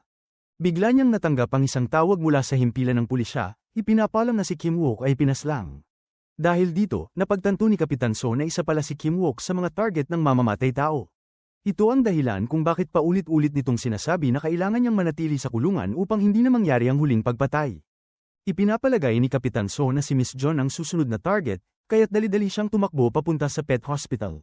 Pagbaba niya ng sasakyan, kakaalis lang ng mamamatay tao. Katatapos lang ni Miss John ang operasyon at tila tuliro pa siya. Akala ng nurse ay nagdadalamhati siya dahil sa sinapit ng aso. Dumating rin si Sang-hyuk. Wala siyang nakuhang bagong bakas sa silong ng bahay, ngunit sigurado siyang doon nanirahan ang mamamatay tao ng mahigit 20 taon. Dinala ni Sang-hyuk si Kapitan So sa bahay na may silong. Natuklasan ni Kapitan So na yun pala ang mismong tirahan kung saan niya unang natanggap ang mga larawan mula sa misteryosong taong yun. Agad siyang nagmabilisan ng mga tauhan upang magsagawa ng masusing pagsisiyasat. Ang balitang pagpatay kay Kim Wook ay mabilis na kumalat at naging usap-usapan ng publiko. Ibinunyag rin ng media ang 7 krimen na tumutugma sa sunod-sunod na pagkawala. Alam ng mga kaibigan ni Sang-hyuk na matagal na niyang sinusundan ang mamamatay tao. Ngunit ngayon, papalapit na ang araw ng pagbabalik ng Palasyo ni Cupido, at kasabay nito ang sandaling sila ay magbabago at aalis. Tinitigan ni Yang Chil ang Palasyo ni Cupido at naalala niya ang nangyari 500 taon na ang nakalipas, sa araw ng kasal ng isang alila sa palasyo at ng hari. Noon, nais ni Sang-hyuk na kalimutan ang alila, kaya't hiniling niya sa kanyang kaibigang si Yang Pol na barilin siya ng isang palasong tingga upang mawala ang kanyang pag-ibig. Hindi yun ginawa ni Yang Pol, ngunit tinanggap ni Yang Chil ang tungkulin. Inisip ni Yang Chil na yun lamang ang paraan upang magising si Sang-hyuk sa katotohanan. Hanggang ngayon, hindi pa rin niya alam kung tama o mali ang kanilang ginawa upang tulungan si Sang-hyuk na kalimutan ang alila. Tila naunawaan ng batang lalaki sa kanilang lugar ang iniisip ni Yang Chil at iminungkahi nitong magpakawala na lamang sila ng isa pang palasyo. Hindi ito lubos na naintindihan ni Yang Chil, ngunit nagpaalam ang bata at umalis. Pagkatapos, ibinahagi ni Yang Chil kay Sang-hyuk ang sinabi ng bata. Naalala ni Sang-hyuk na sinabi rin ni John na isang batang lalaki ang nagtulak sa kanya na wakasan ang sariling buhay upang siya ay muling isilang. Dahil dito, nagmadali silang hanapin ang batang yun. Nakita ni Sang-hyuk ang bata na bigla na lamang naglaho mula sa tabi ng lawa at muling lumitaw sa bubungan. Dahil dito, napagtanto ni Sang-hyuk na ang batang yun ay hindi isang ordinaryong tao. Tinanong niya ang bata kung paano niya mapipigilan ang sarili na mag-transform sa huling pagkakataon. Sinabi ng bata kay Sang-hyuk na bibigyan siya ng mga Diyos ng isa pang pagkakataon upang makasama si John. Nasa kanya na kung paano niya ito matutuklasan. Nakiusap si Sang-hyuk kay Yang Pol, ang tanging taong nakakaalam ng lihim ng kanyang pagbabago. Umaasa siyang sasabihin ni Yang Pol ang buong katotohanan. Saglit na nag-isip si Yang Pol bago isiwalat ang lihim. Ayon sa kanya, mayroong manipis na tubo na nagdurugtong sa puso, mga pakpak, at sa panlabas na bahagi ng mga ito. Iyon ang linya ng supply ng kanyang pagbabago. Kapag tinamaan ito ng palasyo, tuluyang hihinto ang kanyang kakayahang mag-transform. Ngunit kung magmintis ito, hindi mahuhulaan ang magiging resulta. Nagpasya si Sang-hyuk na kahit gaano kahirap, lalaban siya para sa pagkakataong makasama si John. Samantala, determinado si John na mahuli agad ang mamamatay tao, kaya't ipinagpatuloy niya ang pakikipagkita sa hypnotist. Umaasa si John na makakakuha siya ng mga pahiwatig bilang unang pag-ibig ni Sang-hyuk. Sa kanyang panaginip, muling bumalik sa kanyang isipan ang alaala ng kanyang pagkakadukot ng mamamatay tao. Bagaman hindi niya nakita ang mukha nito, kapareho ng boses niya ang lalaking nagdala ng aso sa ospital noong gabing yun. Siya rin ang asawa ng babaeng nawala sa kabundukan. Ibinunyag ni John kay Kapitan So na siya mismo ay isa sa mga biktima noon. Inakala niyang mabibigla ito, ngunit sa halip ay nanatiling kalmado si Kapitan So. Nakita ni John na hindi ito natatakot, kaya't sinabi niya rito na ang asawa ng nawawalang babae ang tunay na mamamatay tao. Matapos nito, naghanda si Kapitan So upang ihatid si John pauwi. Ngunit bigla siyang nakatanggap ng tawag mula sa kanyang tauhan. Kaya't inutusan niya si John na maghintay muna sa loob ng sasakyan habang sinasagot niya ang tawag. Hindi nila alam na mayroong nakatagong time bomb na kumikislap sa likurang bahagi ng sasakyan. Tila nakatakda na ang kamatayan ni John. Sa kanyang nakaraang buhay, ang paglitaw ni Sang-hyuk ang siyang nagbago sa nakatakdang kapalaran ng kamatayan ng isang alila sa palasyo. Ngunit ang kamatayan ay isang itinakdang wakas. Sa pagkakataong ito, nakatadhana ring mamatay si John, at ang sanhi nito ay si Kapitan So. At ang oras ng kanyang kamatayan ay ngayong gabi. Ipinabatid ng mga Diyos kay Sang-hyuk ang nakatakdang kapalaran ni John at napagtanto niyang nasa panganib ang kanyang minamahal. Agad niyang tinawagan si John. Ngunit bago pa man niya matapos ang kanyang sasabihin, biglang nahulog ang telepono sa sahig. Sa sandaling yun, unti-unting naglalaho ang mga kamay at katawan ni Sang-hyuk. Bumalik siya sa loob ng kanyang kakon. Samantala, patuloy ang pagbibilang ng oras ng time bomb sa loob ng sasakyan ni John. Dahil sa matinding presyon ng panahon, pinunot ni Yang Chil ang palasyo at buong lakas itong ibinaon kay Sang-hyuk. Sa sandaling yun, biglang nagbago ang katawan ni Sang-hyuk. Habang siya ay naguguluhan, naalala niya ang mga salitang sinabi ng munting diwata, mayroon lamang siyang isang pagkakataon upang makasama si John. Ang matibay na pananampalataya ay nagbigay kay Sang-hyuk ng pambihirang lakas. Sa kabila ng matinding sakit, hinugot niya ang palaso mula sa kanyang katawan at buong lakas na binangga ang kakon. Samantala, tinitigan ng mamamatay tao ang stopwatch at taimtim na hinintay ang pagsabog ng sasakyan. Pagpatak ng oras, isang malakas na pagsabog ang umalingaw-ngaw at agad na nilamon ng apoy ang buong sasakyan. Labis ang pagdadalamhati ni Kapitan So at gusto niyang sumugod upang iligtas si John ngunit wala siyang magawa laban sa malakas na apoy. Sa sandaling yun, lumipad si Sang-hyuk palabas ng naglalagablab na sasakyan na may hawak kay John sa kanyang mga bisig. Maingat silang lumapag sa lupa at walang kahit kaunting pinsala si John. Nang masaksihan ito ng mamamatay tao, inakala niyang isa lamang itong guni-guni. Dahil sa matinding takot, dali-dali siyang sumakay sa kanyang sasakyan at tumakas. Ibinigay ni Sang-hyuk si John kay Kapitan So, saka agad siyang humabol sa tumatakas na mamamatay tao. Gusto ring tumakbo ni John para sundan ang kanyang minamahal dahil nakita niyang ang dating mapuputing pakpak ni Sang-hyuk ay naging itim. Alam niyang may nangyaring hindi maganda. Ngunit sa isang iglap lamang, biglang naglaho si Sang-hyuk. Samantala, tumakas ang mamamatay tao papunta sa isang abandonadong bodega. Habang naaalala pa niya ang mga pangyayaring naganap, biglang lumitaw si Sang-hyuk sa kanyang likuran at agad nagsimula ang kanilang matinding labanan. Naibaba ni Sang-hyuk ang mamamatay tao sa sahig, ngunit patuloy itong nagpumiglas at nasugatan pa ang ulo ni Sang-hyuk. Sa muling paglitaw ng itim na mga pakpak sa likuran ni Sang-hyuk, lalo siyang nagkaroon ng lakas. Tumayo siya at pinigilan ng mamamatay tao laban sa pader. Ngunit bigla siyang sinaksak ng mamamatay tao, dahilan upang agad maglaho ang kanyang itim na mga pakpak. Ginamit ni Sang-hyuk ang natitira niyang lakas upang itulak pababa ang mamamatay tao sa hagdanan. Maya-maya, nagpakita ang Diyos at nagsabi sa mamamatay tao na nagkaroon din siya ng dalawang pagkakataon. Noong siya ay inabandona at pinahirapan, mayroon siyang pagkakataong piliing patawarin ang gumawa nito. Noong napuno ng galit ang kanyang puso at naghangad siyang pumatay, mayroon din siyang pagkakataong itigil ang paggawa ng kasamaan. Ngunit pinairal niya ang puot at tuluyang naging isang halimaw. Sa susunod niyang buhay, pagdurusahan niya ang lahat ng kasalanang nagawa niya ngayon. Sa kanyang huling sandali, ipinikit ng mamamatay tao ang kanyang mga mata. Nakita niya ang mga kaluluwang kanyang nasaktan, at sila ang dumating upang siya ay kunin. Mabilis na tumakbo si John papunta kay Sang-hyuk na nakahandusay sa sahig. Niyakap niya ito at buong pusong tumangis. Nagmakaawa siya na huwag siyang iwan. Inabot ni Sang-hyuk ang kanyang kamay at hinaplos ang mukha ni John. Gusto niyang panasan ang kanyang mga luha, ngunit unti-unti na siyang nawala ng malay at naglaho sa mga bisig ni John. Kasabay ng pagkawala ni Sang-hyuk, naglaho rin ang kanyang mga kaibigan, tuluyang nabura ang lahat ng bakas ni Cupido. Hindi matanggap ni John ang ganitong pamamaalam sa kanyang minamahal. Kinailangang pagbayaran ng mamamatay tao ang kanyang mga kasalanan gamit ang sariling buhay. Ipinahayag sa balita ang kwento ng mamamatay tao at ng kanyang buhay. Mula pa noong siya ay iniwan sa ampunan, ang unang taong kanyang pinaslang ay ang sarili niyang ina, ang babaeng nag-abandona sa kanya. Sumunod ay ang direktor ng ampunan at ang may-ari ng inuupahang bahay dahil sa galit na kanyang nadama. Ang tagumpay sa pagpatay ng tao ay lalo lamang nagpalakas sa demonyong nananahan sa kanyang puso. Unti-unti, nagsimula siyang manakit ng mga tao nang walang dahilan. Hanggang sa ngayon, tuluyan ang nalutas ang kaso ng 7 nakamamatay na kasalanan. Matapos ang lahat, nagtungo si John sa lumang bahay kung saan nanirahan si Sang-hyuk.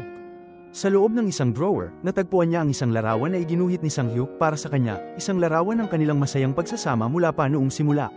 Ngunit ang lalaking minahal niya, kahit pa muling isilang o muling ipanganak, ay tila hindi na muling makakatagpo sa kanya.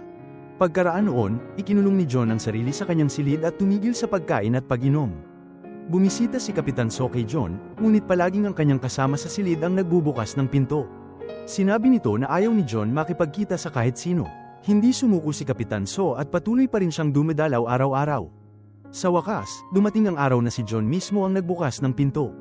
Ang sakit ng pagkawala ng isang minamahal ay hindi agad gumagaling. Ngunit sa kwento ni John at Sang-hyuk, napagtanto ni Kapitan So na siya ang palaging humihiling. Minsan ay sinabi ni John na naniniwala siyang mahuhuli ni Kapitan So ang mamamatay tao. At sapat na yun para magkaroon siya ng taong naniniwala sa kanyang kakayahan. Ninais ni Kapitan So na hindi na muling magtagpo pa ang dalawa, hindi man sa buhay na ito o sa susunod. Lumapit siya at niyakap si John na para bang ito na ang kanyang huling pamamaalam. Hindi nagtagal, unti-unting nawala ang labis na kalungkutan ni John. Bumalik siya sa trabaho upang mapawi ang lahat ng sakit na kanyang nararamdaman. Tulad ng dati, umakyat muli si John sa bundok upang manalangin. Umaasa siyang sa ika-1,000 pagkakataon, magaganap ang isang himala, na ang lalaking kanyang minahal ay muling babalik sa kanya. Pagkatapos ng ika-999 na panalangin, isa na lamang ang natitira. Ngunit laking gulat ni John nang makita niyang sa talaan ng panalangin ay nakasulat na ang ika-1,000 beses. Malinaw niyang naaalala na hindi niya ito isinulat. Inisip niyang ito ay isang patnubay mula sa mga Diyos. Agad siyang tumakbo paakyat ng bundok at taimtim na nanalangin para sa isang himala. At sa hindi inaasahan, muling nagpakita si Sang-hyuk. Inabot ni John ang kanyang mukha at marahang hinaplos ito.